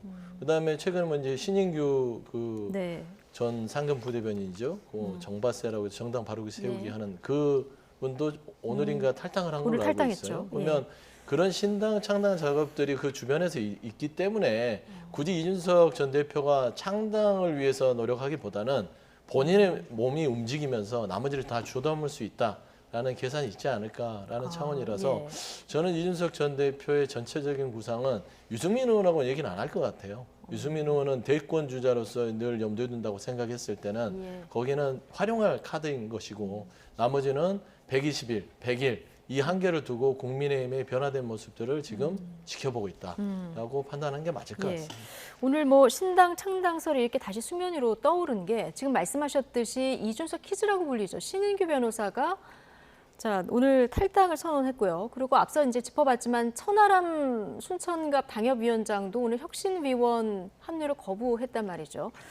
자, 이러다 보니까 뭔가 좀 비운 게 신당으로 나가기 위해서 그 국민의힘을 탈당하는 신호탄이 아니냐, 어떤 물밑 작업이 지금 진행되는 거 아니냐 이런 해석들이 좀 나왔거든요. 그런 거는 아닌 것 같고요. 저도 뭐 신인규 변호사를 직접적으로 아는 입장에서 그러니까 신인규 변호사는 어떤 제3정당, 그러니까 그것이 뭐 이준석이든 그것이 유승민이든 그런 것이 중요한 게 아니라 본인이 추구하고자 하는 어떤 정당의 색깔이 분명히 있는 사람이었습니다. 그래서 이준석 전 대표나 유승민 전 의원과도 이 부분에 대해서는 소통을 한 것이 아니고 뭐 그 전부터 좀 어느 정도 결심이 서 있는 상태에서 더 이상 이걸 늦축하다 보면 어떤 정당을 만드는 동력 자체가 상실될 수 있어서 조금 일찍 탈당을 해가지고 창당 작업에 아까 좀 매진을 하게 된 그런 상황으로 알고 있고요. 뭔가 이준석 전 대표하고 교감은 없었습니다. 네, 제가 아는 선에서는 적어도 창당 준비와 관련돼서는 이준석 대표가 오히려 만류를 했던 걸로 저는 알고 있습니다. 그렇기 때문에 이것이 뭐 당장 이준석 신당 이렇게 갈 것은 아니고 물론 예를 들면 앞서 제가 말씀드린 대로 이준석 대표가 뭐 탈당을 과연 했다. 그리고 유승민 전 의원이 탈당을 했다. 그리고 나서 뭐 무소속으로 나갈 수도 있지만은 어떤 정당의 간판을 달고 나간다고 했을 때 돌고 돌아서 어느 지점에서 우연히 만날 수는 있겠지만은 지금 당장 같이 기획을 하고 같이 설계를 하면서 창당하는 것은 전혀 아닌 걸로 알고 있습니다. 지금 물밑 작업이 이루어지는 건 아닌 것 같다. 아닙니다. 각자 지금 구상을 그리는 이런 상태인 것 같다라고 진단을 해주셨고. 자, 그런데 오늘 김종인 전 위원장이 정말 많은 얘기를 방송에 나와서 쏟아내셨던데요. 이준석 전 대표를 향해서는 이제 국민의힘하고 단절하고 이게 뭐 무소속이 됐든 뭐가 됐든 결단을 내려야 한다. 자, 이런 얘기를 했거든요. 그러니까 국회에 반드시 입성해야 된다 이런 조언을 내놨는데요. 어떻게 들으셨습니까? 애정 어린 조언이라고 봐야겠죠. 이준석 전 대표에게 가장 필요한 거는 그러니까 무관의 제왕처럼 정치권에서 지금 뭐 이미 입성을 했어도 됐을 만한 법한 그런 이력을 가지고 있는데 그냥 지금 현재는 이 대표직에서 물러나서 말하자면은 평론가로서 국민의힘과 좀 쓴소리를 하면서 각을 세우고 비운계의 한 어떤 축으로 자리 잡아버렸잖아요. 그런 의미에서 아마 김종인 전 위원장은 좀 안쓰러운 것 같아요. 그래서 현실적으로 이준석 전 대표 정도, 당신 정도 되면은 무소속으로 나와도 당선될 수 있으니 적당한 지역을 잡아서 국회에 들어가서 배지를 달고 이야기를 해라. 그래야 스피커로서 어떤 본인의 어떤 메시지들이 먹히고 싸울 수 있는 어떤 입지가 된다라는 현실적인 얘기를 한 것 같고요. 그리고 기본적으로 이준석 전 대표가 국민의힘과 이제는 갈 수가 없습니다. 건널 수 없는 강을 건넌 것이죠. 왜 그러냐면 국민의힘은 윤석열 대통령의 어떤 어떤 지배라고 해야 될까요? 예. 그런 기조 아래 벗어날 수 없는 당이 돼버렸어요. 그렇기 때문에 윤석열 대통령, 이준석 전 대표와 절대 같이 갈 수 있는 사람이 아닙니다. 그런 거를 김종인 전 위원장은 알고 있는 것이죠. 예. 그러니까 미련 갖지 말고 떠나서 너의 길을 가라라는 말을 그렇게 좀 현실적으로 애정어리게 좀 해준 게 아닐까. 네. 저는 그렇게 좀 분석이 됩니다. 예, 오늘 김종인 전 비대위원장이 대선 과정에서의 여러 가지 그 뒷얘기도 방송에서 많이 풀어놨는데, 자, 이 김종인 전 위원장 역할을 두고 박지원 전 국정원장이 또 이런 얘기를 했더라고요. 신당 창당, 그러니까 중도 보수 신당이 내년 1월에 생길 것 같은데 여기에 갓파더, 그 대부는 김종인 전 비대위원장이 될 거다, 이런 전망을 내놨거든요. 그 박지원 전 원장이 요새 하는 정치 평론 그리고 정치 예측 가운데서 맞는 게 이렇게 별로 없더라고요. 그래서 저는 그 틀린 평론 중에 하나로 보고 있고요. 저것은 아무래도 박지원 원장의 희망사항이 담겨 있는 것이겠죠. 이미 출마 선언을 했고 더불어민주당이라는 간판으로 출마를 하기로 결심을 한 박지원 원장이 어쨌든 보수 세력의 분열은 본인에게는 호재로 작용할 거고 예. 민주당에도 호재로 작용할 테니까 마치 인디언 기우제 지내듯이 분당되라 분당되라 사실 이렇게 주문을 외우고 있는 것처럼 저는 보이기 때문에 네. 저는 그냥 희망사항이 반영된다라고 저는 보고요. 제가 앞서 말씀드린 대로 이준석 대표가 창당을 할 가능성은 아주 낮습니다. 이준석 대표의 말도 그렇고요. 제가 알고 있는 이준석 대표 스스로도 그렇고요. 창당 가능성은 정말 마지못해 뭐 특별한 사정이 있지 않는 한 저는 신당 가능성은 매우 낮다라고 보고. 근데 최근에 김종인 전 비대위원장이 양향자 의원을 만나서 금태섭 그 전 의원하고 좀 함께하라 이런 얘기를 했다는 보도도 한번 오늘 나왔고요. 그래서 김종인 전 위원장이 이 과정에서 어떤 모종의 역할을 하지 않을까라는 전망도 좀 있던데요. 저는 그럴 가능성도 있다고 봅니다. 예. 왜냐하면 21대 국회의원 선거에서 나중에 이제 선대위원장으로 오시기 전에 어떤 제3세력들에 대한 지원을 많이 하셨었거든요. 예. 김종인 위원장이. 그러다가 이제 나중에 미래통합당 선대위원장으로 우여곡절 끝에 오게 됐었지만은 항상 제3지대나 제3세력의 출연을 위해서 김종인 위원장이 많이 신경을 쓰고 노력을 하고 계시는 건 사실입니다. 공공연하게 그런 얘기를 하고 있고. 그래서 그 가운데서 어떤 가교 역할들을 했다라는 것은 제가 뭐 충분히 그럴 수도 있겠는 일이다라고 생각이 되는데 네. 이준석 대표가 그 가운데서 그 정당에 참여하는 것은 더욱 불가능한 일이 왜냐하면 이준석 대표가 가지고 있는 중요한 정치적 아젠다 중에 하나라고 하면 결국 페미니즘에 대한 어떤 비판 이런 거였거든요. 근데 그 금태섭 의원이 만들고 있는 새로운 선택이라고 하는 신당의 페미니즘 이론 그 어떤 예. 그 입장과 상충되는 부분이 좀 이준석 있습니까? 대표 완전히 산충됩니다. 이준석 대표가 만약에 거기 가게 되면 자기 모순처럼 돼버리는 거기 때문에 예. 아마 그렇게 가지는 않을 거라고 봅니다. 알겠습니다. 1월에 창당할 거라고 한 이유로는 뭐라고 얘기를 했냐면 조금 더 탄압받는 모습이 좀 연출이 돼야 1월에 응집이 될 것이다 이런 전망을 내놔서 자, 오늘 여러분들이 신당 창당 관련해서 좀 전망을 내놓으셨는데요. 자, 어떻게 흘러갈지 좀 지켜보도록 하고요. 자, 민주당 얘기를 좀 해보겠습니다. 이재명 대표가 내일 국회에서 전현직 원내대표와 도시락 오찬 간담회를 갖습니다. 자, 어떤 성격의 자리로 마련이 되는 건지 우원식 의원 발언으로 듣고 오시겠습니다. 다음 총선을 준비하는 과정에 우리가 당에 나아가야 될 길에 대해서 아무래도 원내대표 했던 사람들이 당의 여러 구석구석 현안 그리고 또 앞으로 진로에 대해서도 고민을 많이 하는 사람들이니까 같이 의견을 나누려고 하는 자리. 어떤 이야기 하실 거예요? 그럼 가서 얘기해야지 여기서 다 얘기할 수 있나요? 그래도 일부만 알려주시면 안 될까요? 컨셉이라도. 뭐 다음 총선 승리를 반드시 해야 된다 이렇게 얘기하려고 그럽니다. 네, 다음 총선 승리를 반드시 해야 된다. 뭐 여야의 가장 큰 관심이 지금 내년 총선인 건 뭐 어쩔 수 없는 거고요. 자, 내일 뭐 이재명 대표에게 패배 책임론까지 얘기했던 홍영표 전 원내대표도 뭐 함께 자리를 할 거고요. 여러 가지 얘기들이 나올 텐데 어떤 자리라고 저희가 이해를 하고 내일 좀 보면 될까요? 일단은 민주당도 이재명 대표가 35일 만에 복귀를 했죠. 뭐 35일이 짧을 수도 있지만 긴 시간입니다. 당대표가 35일에 당무에서 뭐 여러 가지 보고를 받았겠지만 단식과 회복 과정은 그 35일은 긴 시간이었습니다. 그렇게 따졌을 때는 여러 이제 뭐 최고위원들 지도부에서 얘기를 통해서 얘기를 뭐 듣고 거기에 대해 당에 나갈 방향들을 논의를 했겠지만 예. 그럼에도 불구하고 원내대표 정도를 지냈던 분들이면 당내에서 많은 의원들과 소통을 하거든요. 그리고 색깔 자체도요. 뭐 좀 쓴소리를 했던 뭐 이 부류도 있고요. 예. 또 가까운 부류도 있고 중립적 부류도 있는 게 지금 전현직 원내대표 그룹입니다. 그래서 민주당이 가장 지금 필요한 것은 지금 강서구청의 재보궐선거에 참패를 안겨줬다고 해서 그 민심의 무게가 민주당한테 오지 않는 건 아니거든요. 네. 여기는 언제든지 그 민심의 처리는 우리한테 올 수 있다는 그런 교훈이 있는 것입니다. 그런 차원에서 저희가 해야 되는 것은 당내 통합도 중요하고 민생을 주장하는 것도 중요하지만 혁신입니다. 그러니까 혁신이라는 것은 변화하는 모습이겠죠. 예. 잘못하다가는 그 강서구청의 민심의 처리가 우리한테 올 수도 있다라는 측면에서 국민의 눈높이에 우리가 어떤 방향으로 가야 될지에 대해서 아마 원내대표들에게 지혜를 모으려고 할 것 같고요. 현재 이제 숙제들이 좀 있지 않습니까? 예. 아직도 뭐 지명직 최고위원을 아직 임명하지 못한 부분들, 네.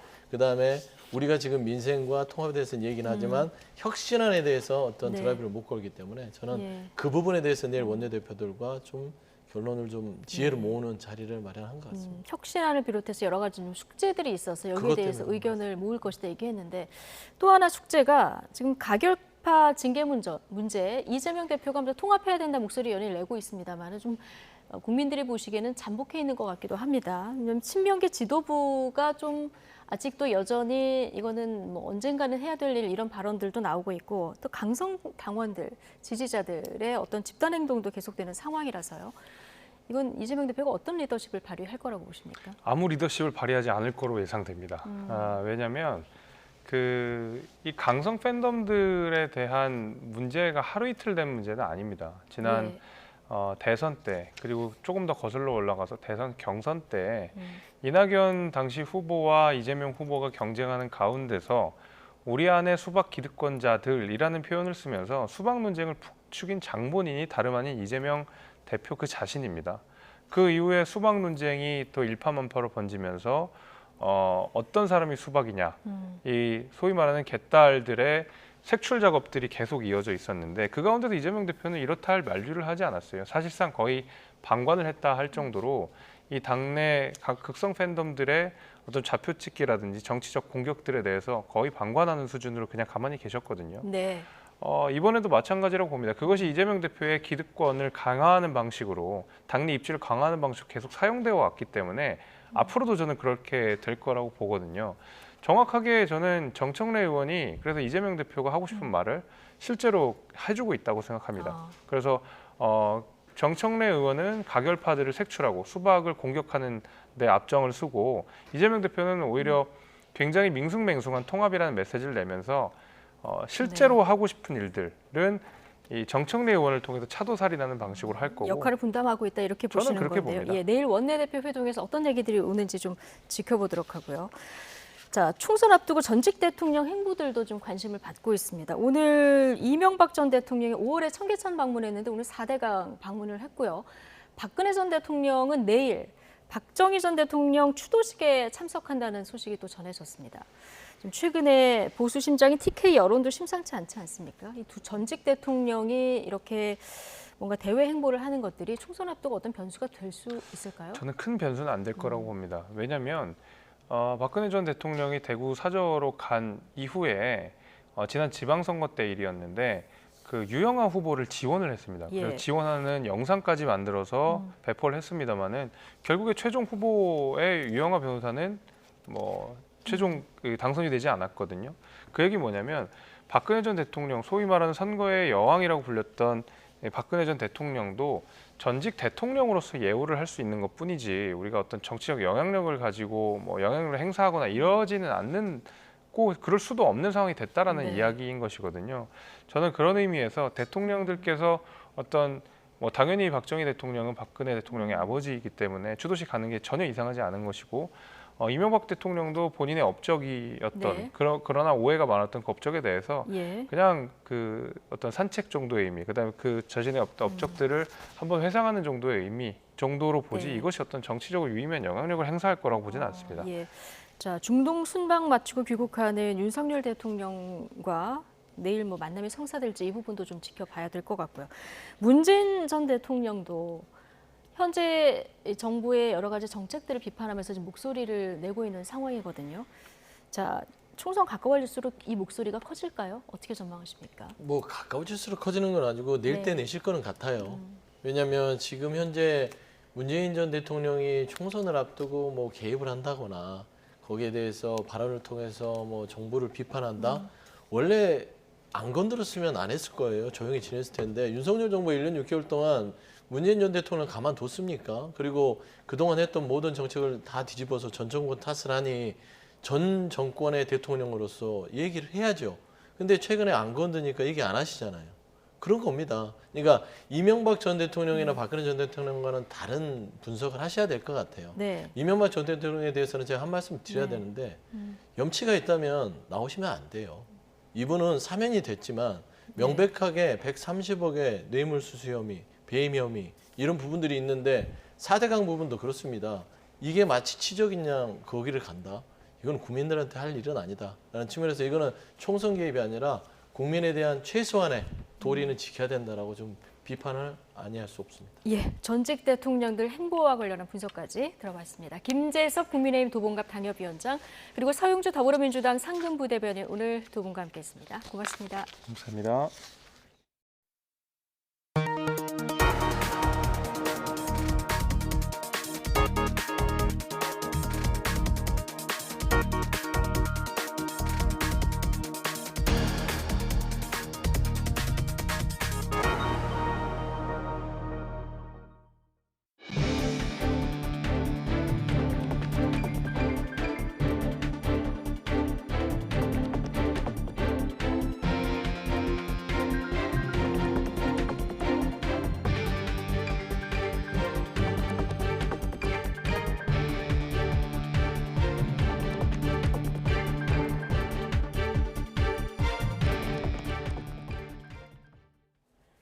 사우디아라비아에 이어서 카타르를 국빈 방문한 윤석열 대통령은 순방 마지막 날 카타르 국왕과의 정상회담에서 국방과 방산 분야 협력을 확대하기로 했습니다. 카타르에서 5조 원 규모의 LNG 운반선 계약이 체결됐는데 대통령실은 중동에서만 107조 원에 달하는 경제 운동장이 만들어졌다고 의미를 부여했습니다.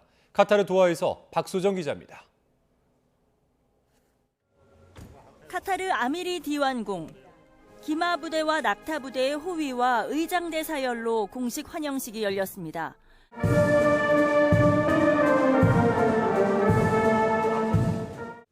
이어진 정상회담에서 윤 대통령과 타밈 카타르 국왕은 한 카타르 관계를 포괄적 동반자 관계에서 포괄적 전략 동반자 관계로 격상시켰습니다. 두 나라는 전략적 협력 강화의 뜻을 모았는데 특히 국방 방산 분야 협력을 확대하기로 했습니다.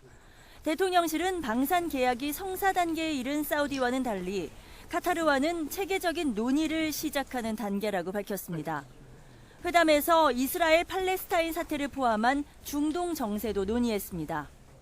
카타르가 관련 당사자들과의 소통을 통해 영내 긴장 완화에 기여할 수 있기를 기대한다고 하였으며 그 과정에서 한국도 필요한 역할과 기여를 세계 최대 LNG 수출국이자 우리에게 두 번째로 많은 LNG 공급국인 카타르. 이번 방문을 계기로 LNG 운반선 건조 계약이 성사됐습니다. HD 현대중공업은 카타르 에너지와 39억 불 규모의 LNG 운반선 17척 건조 계약을 체결합니다. 단일 계약으로 국내 조선업계 사상 최대 규모입니다. 윤 대통령은 또 비즈니스 포럼에 참석해 세일즈 외교를 이어갔습니다. 스마트팜 협력과 건설 건축 첨단 기술 협력 등 카타르에서 양해각서 12건이 추가됐는데 사우디와 카타르를 합쳐 양해각서 체결은 모두 202억 달러 어치에 이릅니다. 4박 6일 중동 순방을 마치면서 대통령실은 윤 대통령 취임 이후 투자 약속과 계약 등 107조 원 규모에 달하는 이른바 경제 운동장이 중동 지역에서 만들어졌다고 설명했습니다. 카타르 도하에서 YTN 박소정입니다. 이스라엘군이 지상전을 미룬 채 가자지구에 대한 공습을 강화하면서 사망자 수가 급격하게 늘고 있습니다. 가자지구 보건부는 현지 시간 25일 지난 24시간 동안 이스라엘의 공습으로 아동 344명을 포함해 756명이 목숨을 잃었다고 밝혔습니다. 보건부는 지난 7일 이스라엘과 전쟁이 시작된 이후 누적 사망자는 6,546명으로 6,000명 선을 넘었다고 덧붙였습니다.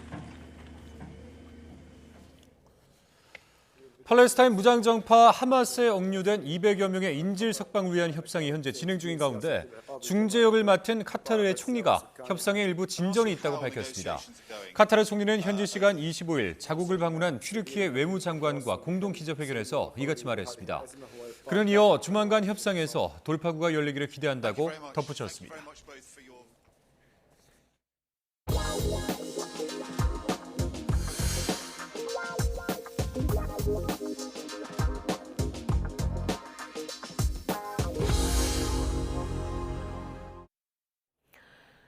보건복지부가 내일 의대 정원 확충과 관련해서 전국 의대 수요 조사에 대한 계획을 발표합니다. 정부가 추진하는 대로 오는 2025학년도 입시부터 의대 정원을 늘리려면 늦어도 내년 4월에는 바뀐 의대 정원 계획을 확정해야 합니다. 이에 따라 정부는 전국 40개 의과대학을 대상으로 당장 인원을 얼마나 늘릴 수 있는지 수요 조사를 시작할 것으로 보입니다. 의대 정원을 늘린다면 학교별로 학생을 얼마나 더 뽑을 수 있을까요? 의대가 있는 대학마다 의견은 엇갈리는데요. 준비 기간을 두고 신중히 검토해야 한다는 의견도 있지만 일부 지방의대들은 지역 출신을 대거 확충할 기회라고 반기고 있습니다. 보도에 김혜은 기자입니다. 전국 40개 의대 입학 정원은 학교당 40명부터 많게는 100명에 이르기까지 다양합니다. 대체로 학생을 더 뽑고 싶지만 당장 얼마나 늘릴 수 있는지는 신중한 모습입니다. 한 의대학장은 의대 교육은 강의와 실습으로 이뤄져 학생보다 훨씬 많은 교수진이 필요하다며 시설과 인적 자원이 충분히 갖춰지려면 시간이 필요하다고 밝혔습니다. 단순히 강의실만 늘린다고 해서 양질의 교육을 담보할 수 없다는 겁니다. 반면 다른 의대학장은 대체로 의대마다 학생을 더 받을 인프라는 갖춰져 있고 더 많은 인원을 교육해 내보내고 싶은 게 대학의 시각이라고 말했습니다. 다만 얼마나 늘릴지는 신중히 결정해야 한다고 강조했습니다. 현재 입학 정원이 50명이 안 되는 이른바 미니 의대는 전국에 17곳입니다. 이런 미니 의대일수록 특히 지방 의대일수록 지역 출신을 90%까지 늘려 지역 의사 인력을 확충할 기회라며 반기고 있습니다. 저희 같이 이제 의대 규모가 작은 곳은 사실 다 청원하고자 원하죠. 대부분 자기가 평생 일할 곳을 고향으로 좀 가는 경향이 강합니다. 실제로 저희들이 그렇게 해보니까 부울경 지역에서 좋은 학생들이 많이 오게 되거든요. 지역 인재 쪽으로 지금 이렇게 방향을 잡아서 이렇게 하고 있는 겁니다. 정부는 전국 40개 의대를 상대로 수요 조사를 진행해 교육 여건을 살펴볼 예정입니다. 미니 의대 중심으로 정원을 늘릴 방안에 무게를 둘 것으로 보입니다. 50인 이하가 17개입니다.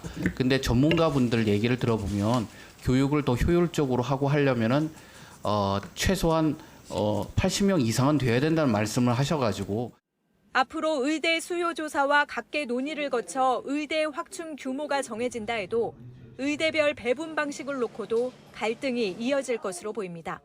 YTN 김혜은입니다. 럼피스킨병 발생 지역이 늘어나면서 확산 조짐을 보이자 방역 당국이 백신 접종 대상을 전국으로 확대하기로 했습니다.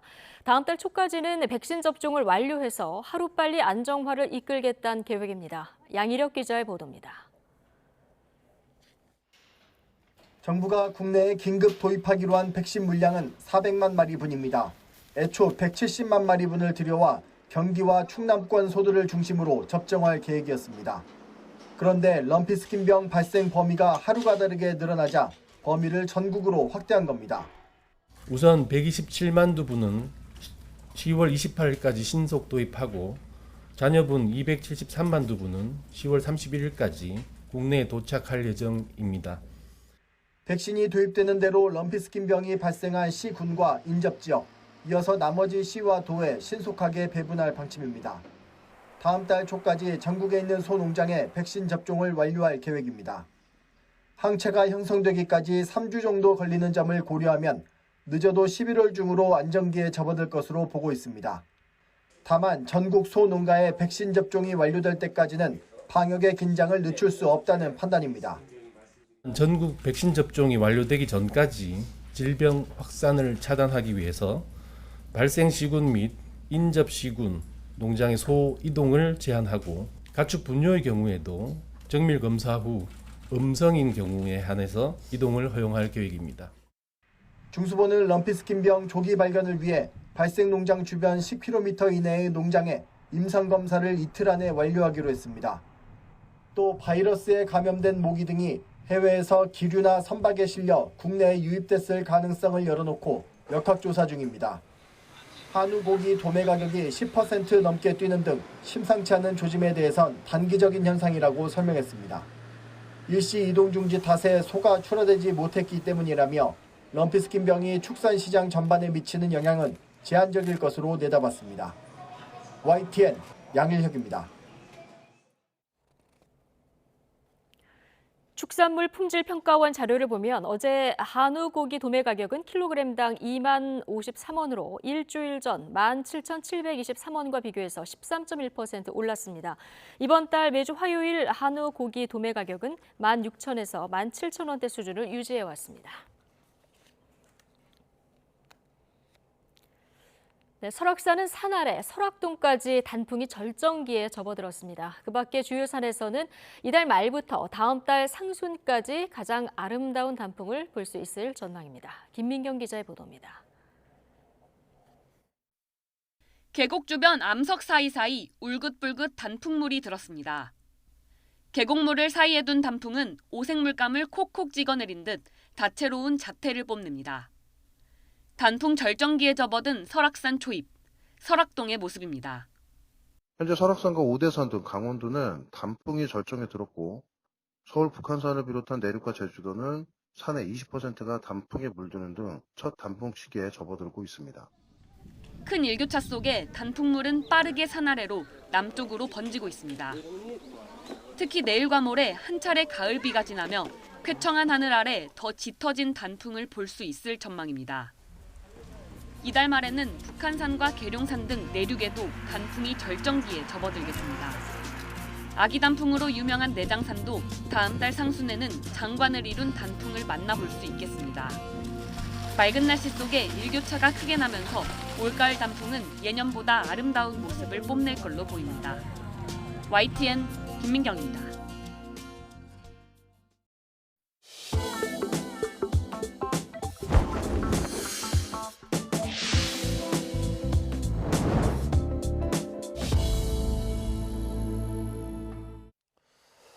네, 오늘 오후 9시 46분 충남 공주시 남남서쪽 12km 지역에서 규모 3.4의 지진이 발생을 했습니다. 진앙은 북위 36.35도, 동경 127.05도며 지진 발생 깊이는 12km입니다.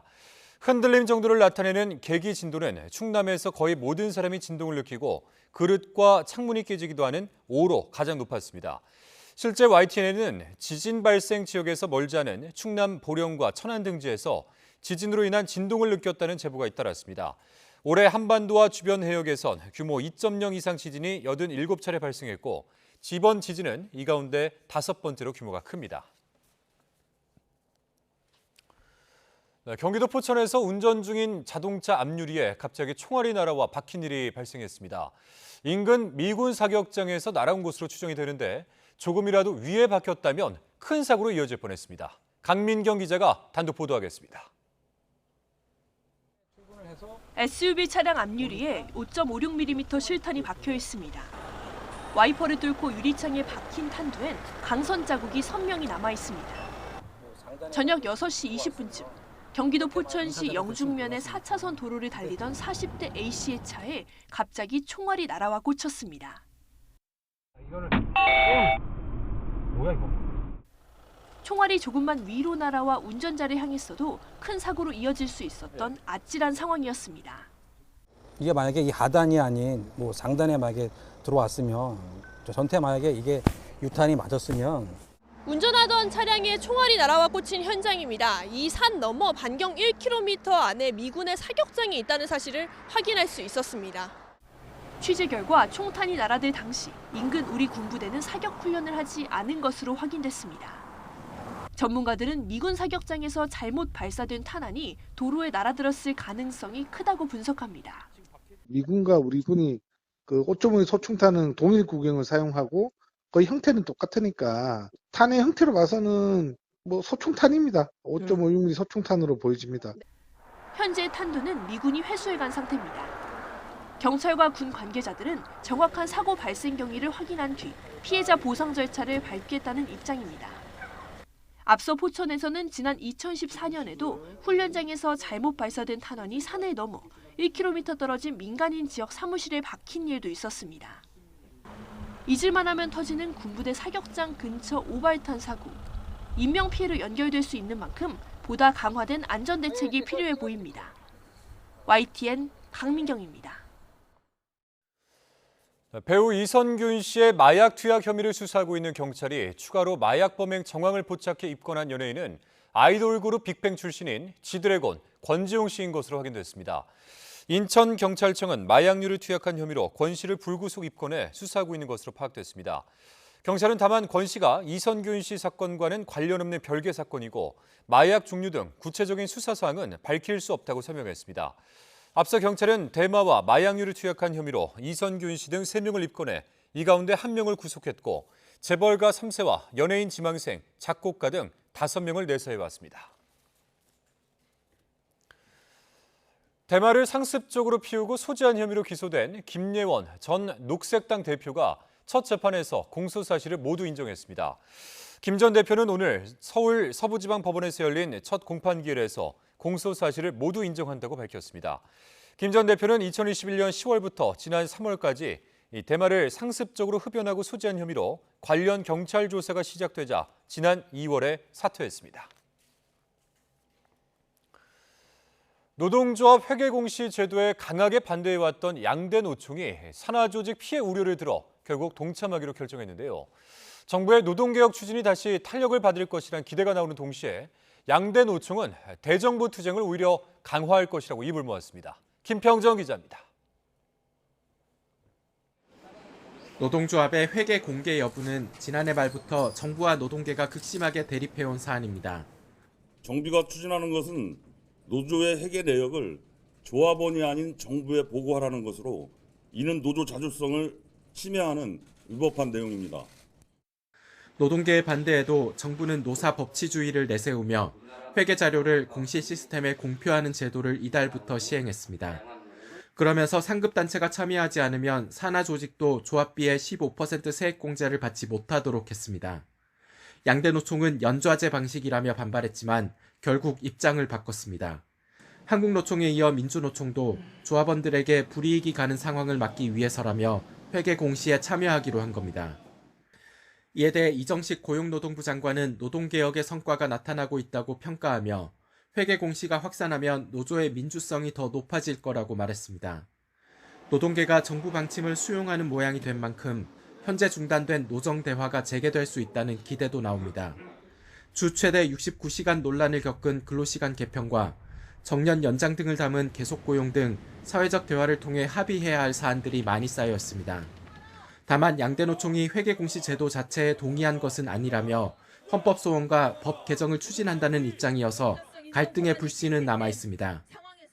정부가 그 어떤 논의도 없이 일방적으로 지금 양대 노총을 다 배제하고 있는 상황입니다. 노동조합에 대한 정책이 변화하지 않는다면 그동안 민주노총이 진행해 왔었던 윤석열 퇴진투쟁을 더욱더 강도 높게 게다가 양대 노총이 다음 달 대정부 투쟁 강화를 예고하고 있는 만큼 노정 갈등이 더 확대될 수 있다는 우려까지 나오고 있습니다.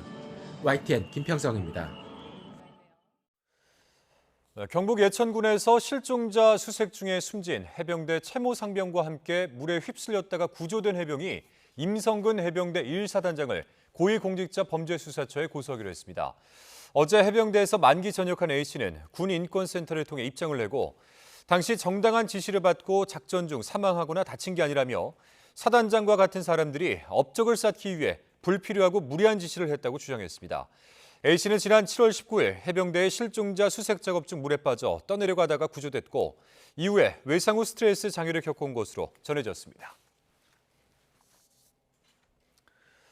이태원 참사 1주기를 앞두고 참사 이후 유가족과 생존자들의 삶을 구술한 책이 나왔습니다. 기억되지 않은 참사는 반복된다는 말로 이태원 참사를 잊어서는 안 된다고 거듭 호소했습니다. 권준수 기자입니다. 우리 지금 이태원이야. 이태원 참사 유가족과 생존자들이 2022년 10월 29일 이후의 삶을 인터뷰 형식으로 기록한 책의 제목입니다. 1년이 흘렀지만 여전히 당시 기억 속에 살고 있다는 의미를 담았습니다. 왜 우리 사회가 이태원 참사를 결코 잊어서는 안 되는지 유가족은 이렇게 설명합니다. 기억되지 않은 참사는 다시 반복될 수 있다고 생각을 해요. 시민의 안전을 책임져야 하는 국가와 정부는 2022년 10월 29일에는 없었다는 것을 기억해 주셨으면. 특히 희생자들의 부모뿐 아니라 그간 잘 알려지지 않았던 형제와 자매들의 목소리도 실렸습니다. 충격이 클 부모님을 대신해 영안실에 홀로 들어가야 했던 희생자 오빠의 이야기와 생전에 싸울 때면 네가 첫째 해라라고 외쳤던 언니가 참사로 세상을 떠나면서 진짜 첫째가 돼버렸다는 동생의 이야기를 풀어냈습니다. 자신의 형제자매의 죽음을 마주하게 되면 많은 어른들이나 많은 사회가 이들에게 첫 번째 건네는 말은 살아남은 네가 잘해야 된다라는 이야기입니다. 이들의 고통을 사실 사회적으로 다뤄지지도 않고. 어렵게 그날의 아픔과 다시 마주한 생존자 이주연 씨도 우리 사회를 향해 묵직한 말을 남겼습니다. 왜 그날 이태원에 놀러 갔느냐고 비난할 게 아니라 왜 돌아올 수 없었는지 되돌아봐달라고 주문합니다. 이 씨는 현장에 있었던 건 잘못이 아니라는 말과 함께 올해도 이태원에 가서 희생자들을 기리며 다시 축제를 즐기겠다고 말합니다.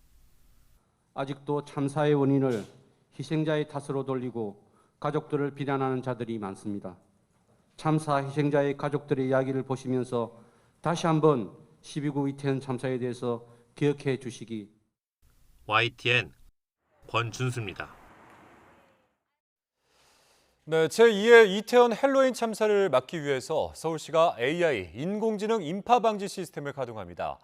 골목 곳곳에 설치한 CCTV와 분석 서버를 활용해서 인파 밀집도를 실시간 확인해서 대응하는 방식인데요. 자, 차유정 기자가 자세하게 전해드리겠습니다. 건대 입구역 인근 거리. 좁은 골목에 사람들이 모여들자 스피커에서 해산 안내 방송이 반복적으로 흘러나옵니다. 현재 인구 밀집도 주의 단계입니다. 좁은 골목으로 진입하지 마시고 차량 승행에 주의하여. 인파가 더 빽빽해지자 순찰대원들이 투입돼 사람들이 질서 있게 이동할 수 있도록 돕습니다. 제2의 헬로윈 참사 예방을 위한 인파 해산 훈련이 실시됐습니다. 핵심은 지능형 인파 감지 시스템입니다. 골목 곳곳에 설치된 CCTV에 촬영된 영상이 구청 CCTV 관제센터로 실시간 전송되면 관제센터 서버가 자동으로 사람 수를 계산해 밀집도를 파악하는 겁니다. 대응은 단계별로 합니다. 1제곱미터당 3명이 모일 땐 해산 방송을 내보내고 4명이 되면 구청 직원들이 인파 해산을 유도, 5명 이상이 모이면 시와 경찰, 소방에도 자동으로 알림이 울려 관계기관이 모두 현장에 투입됩니다. 그 대비책이 체화돼서 만에 하나 있을 수도 있는 이런 재난 상황에 보다 안전하게 대비할 수 있도록 끊임없는 훈련을 통해서 그 완성도를 높여나가도록 하겠습니다. 우려되는 건 CCTV 사각지대입니다. 인파감지 시스템을 위해 설치된 CCTV는 현재까지 600여 군데. 주로 이런 도로에는 CCTV 이 사각지대가 많습니다. 그래서 말씀하신 그 CCTV 인파관리 시스템이 제대로 제 기능을 다할 수 있으려면 CCTV 증설이 전제되어야 된다는 말. 시는 일단 자치구 판단에 따라 필요한 곳부터 우선 설치했다며 연말까지 900개 이상으로 증설하고 분석 성능을 개선할 방침입니다. YTN 차유정입니다. 도둑맞은 휴대전화를 사들여 해외로 빼돌린 작물업자들이 붙잡혀 검찰에 넘겨졌습니다. 훔친 휴대전화에 걸린 잠금 보안을 해제하기 위해서 피해자에게 피싱 문자를 보내 개인정보를 빼앗기도 했습니다. 윤태인 기자의 보도입니다. 지하철역 승강장. 남성 한 명이 주위를 살피더니 벤치에 앉아있는 승객 쪽으로 손을 뻗습니다. 취객에게서 휴대전화를 훔친 겁니다. 도난당한 휴대전화는 작물업자 A씨의 창고로 흘러들어갔고 거기서 또 다른 작물업자에게 넘겨졌습니다. 경찰 추적을 따돌리기 위해 거래는 주로 심야나 새벽 시간에 CCTV 사각지대나 주거지 등에서 이뤄졌습니다. 그리고 이렇게 건네진 휴대전화는 보따리상을 통해 중국이나 필리핀 등으로 밀반출됐습니다. 작물업자가 휴대전화를 도둑맞은 피해자에게 누군가 개인정보를 유출하고 있다는 피싱 문자 메시지를 보내기도 했습니다.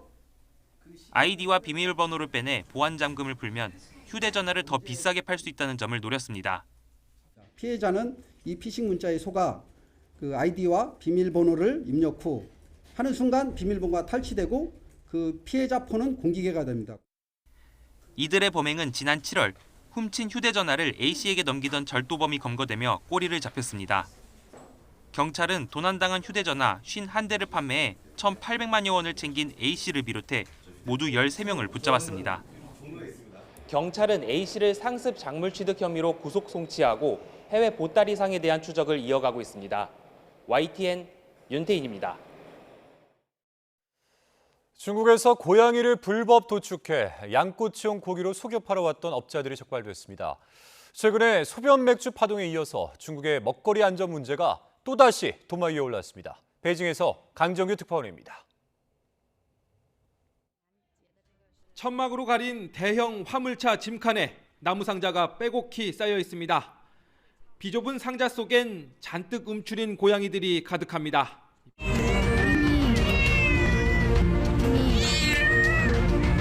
고양이를 훔쳐 식용으로 팔아오던 업자들이 동물권 단체 신고로 적발된 현장입니다.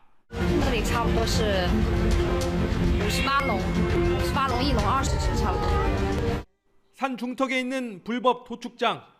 철창 속엔 애완용으로 보이는 고양이들도 허다합니다. 고양이들이 보고 듣는 앞에서 비위생적인 도축이 이루어져 왔습니다.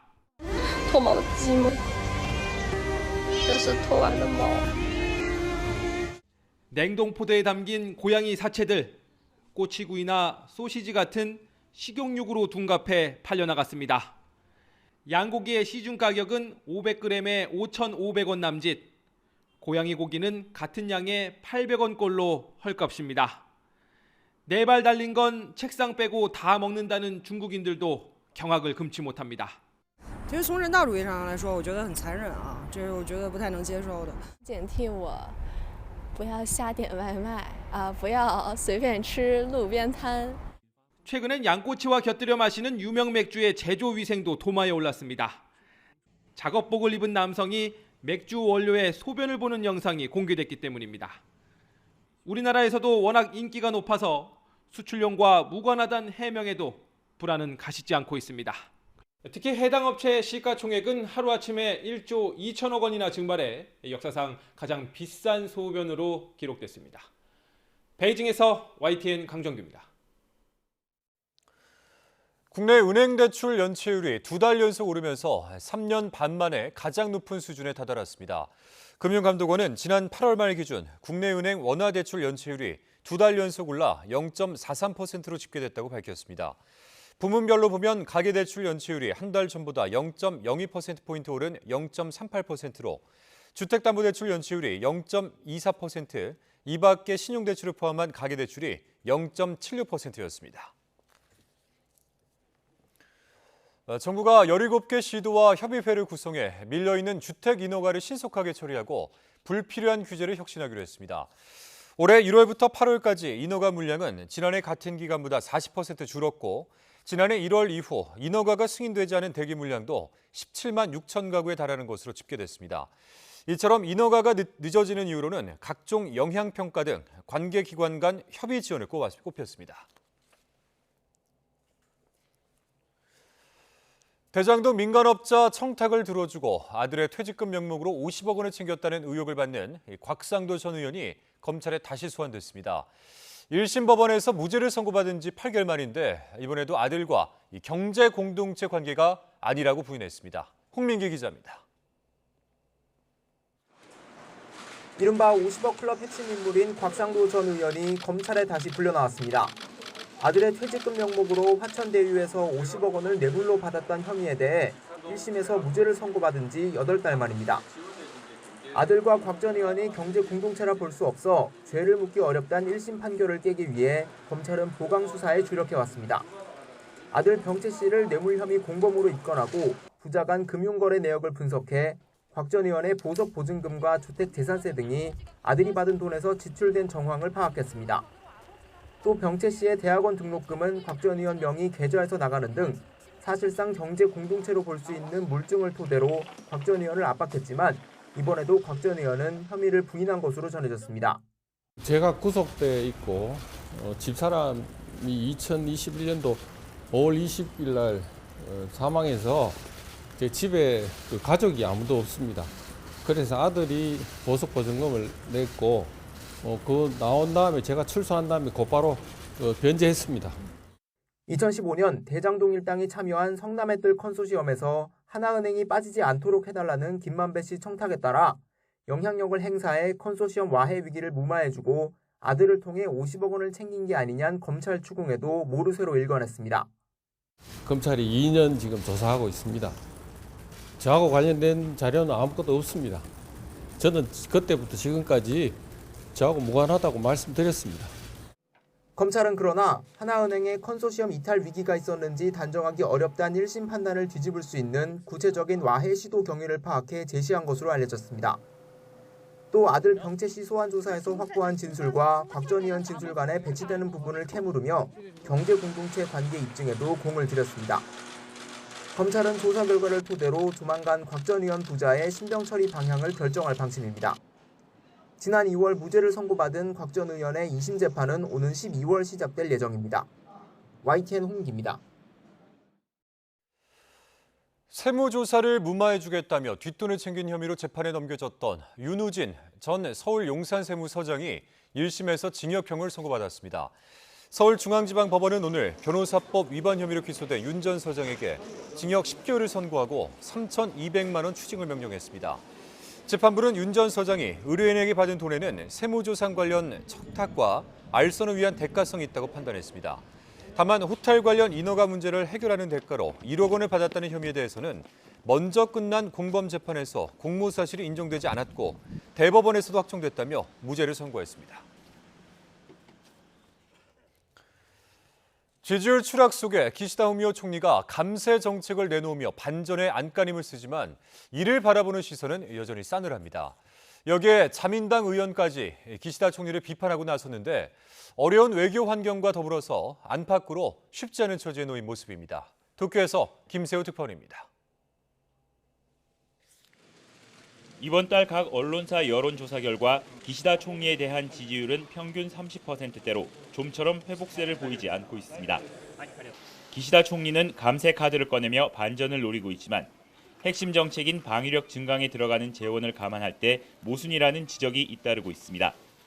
経済というだけでなく、国民が望むのは今年中のインフレ手当の給付じゃないですか。これを実行するべきだと思います。 세코 히로시게 집권 자민당 참의원 간사장마저 기시다 총리에게 직격탄을 날렸습니다. 자민당 내에서 상당한 영향력을 가진 세코 간사장은 지난 2019년 경제산업상 재임 때 대한국 수출 규제를 주도하기도 했습니다. 国民が期待するリーダーとしての姿が示せていないということに尽きるんではないでしょうか。現状において岸田総理の決断と言葉についてはいくばくかの弱さを感じざるを得ません。 국회 질의에서 집권당 소속 의원의 이 같은 공개 비판은 상당히 이례적입니다. 기시다 내각이 그나마 평가받은 분야가 외교였는데 이마저도 이스라엘 자국민 대피 지원 과정에서 한국보다 늦은 대응과 유료 대피 논란까지 겹쳤습니다. 이와 함께 이스라엘과 하마스의 충돌로 중동 국가와 미국 등 친이스라엘 국가 사이에서 줄타기 균형 외교도 큰 숙제입니다. 게다가 오염수 방류에 반발한 중국의 일본산 수산물 금수 조치로 수산업 피해가 늘고 있지만 중국과의 타협점은 좀처럼 찾지 못하고 있습니다. 지지율 추락과 내부 비판, 복잡한 외교 환경 등 기시다 내각을 둘러싼 안팎의 상황은 내후 외환을 연상케 하고 있습니다. 도쿄에서 YTN 김세호입니다. 개인이 소유한 지하수 관정 일부에서 자연 방사성 물질인 우라늄과 라돈이 기준치 넘게 검출됐습니다. 환경부와 국립환경과학원은 지난해 개인 지하수 관정 4,400여 개를 조사한 결과 13.9%인 614개에서 라돈이 기준치 이상 나왔다고 밝혔습니다. 1.4%인 64개 지하수 관정에선 우라늄이 기준치보다 많이 검출됐습니다. 환경부 등은 이들 소유자에게 장기간 마시면 건강에 영향을 미칠 수 있으니 마시는 것을 자제하고 마신다면 정수 등의 조치를 하라고 안내했습니다. 소상공인 단체가 정부에 일회용품 규제에 대한 유예를 요청했습니다. 식당 일회용 종이컵과 편의점 일회용 봉지의 사용금지 계도 기간을 연장하는 방안을 검토 중인 환경부가 소상공인 단체를 만나 의견을 들었습니다. 한국외식업중앙회는 이 자리에서 인력난을 이유로 조처를 철회하거나 유예해달라고 요구했습니다. 전국 편의점 가맹점 협회도 계도 기간을 좀 더 연장하고 재사용 종량제 본투를 편의점들이 쉽게 확보할 수 있도록 해달라고 촉구했습니다. 국보급 조선백자 달 항아리가 경매에서 34억 원에 낙찰돼 국내 경매 최고가 기록을 경신했습니다. 어제 서울 옥션 경매에서 백자 대우가 34억 원에 최종 낙찰되며 지난 2019년 6월에 세운 국내 경매 달 항아리 최고가 31억 원을 넘어섰습니다. 18세기 전반에 만들어진 이 달 항아리는 높이 47.5cm의 모양이 완전한 원에 가까워 형태미가 뛰어나고 또 은은한 유백색을 띠고 있어 출품 전부터 국보급이라는 평가를 받았습니다.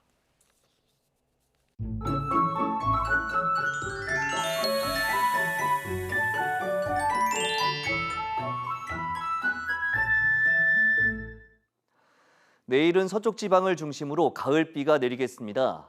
중서부와 전북은 오후부터 밤 사이, 전남과 경북 서부 내륙, 제주도는 밤에 산발적으로 비가 내릴 것으로 보이는데요. 비의 양은 5에서 40mm가 되겠고 짧은 시간 동안 강하게 쏟아지거나 돌풍과 벼락, 우박을 동반하는 곳이 있겠습니다. 시설물 관리와 안전사고, 농작물 관리에 각별히 유의해 주시기 바랍니다. 또 오전까지 안개가 매우 짙게 끼는 곳이 많겠고 중서부 지방에는 오전과 밤에 일시적으로 미세먼지 농도가 짙게 나타나는 곳도 있겠습니다. 외출하실 때 미세먼지용 마스크도 챙겨주시기 바랍니다. 내일 아침 기온은 서울이 15도, 대전 13도, 광주 13도, 부산 15도로 예년보다 2도에서 7도가량 높겠습니다. 낮 기온도 서울이 21도, 대전 22도, 광주 23도, 부산 23도로 예년보다 2도에서 4도가량 높겠습니다.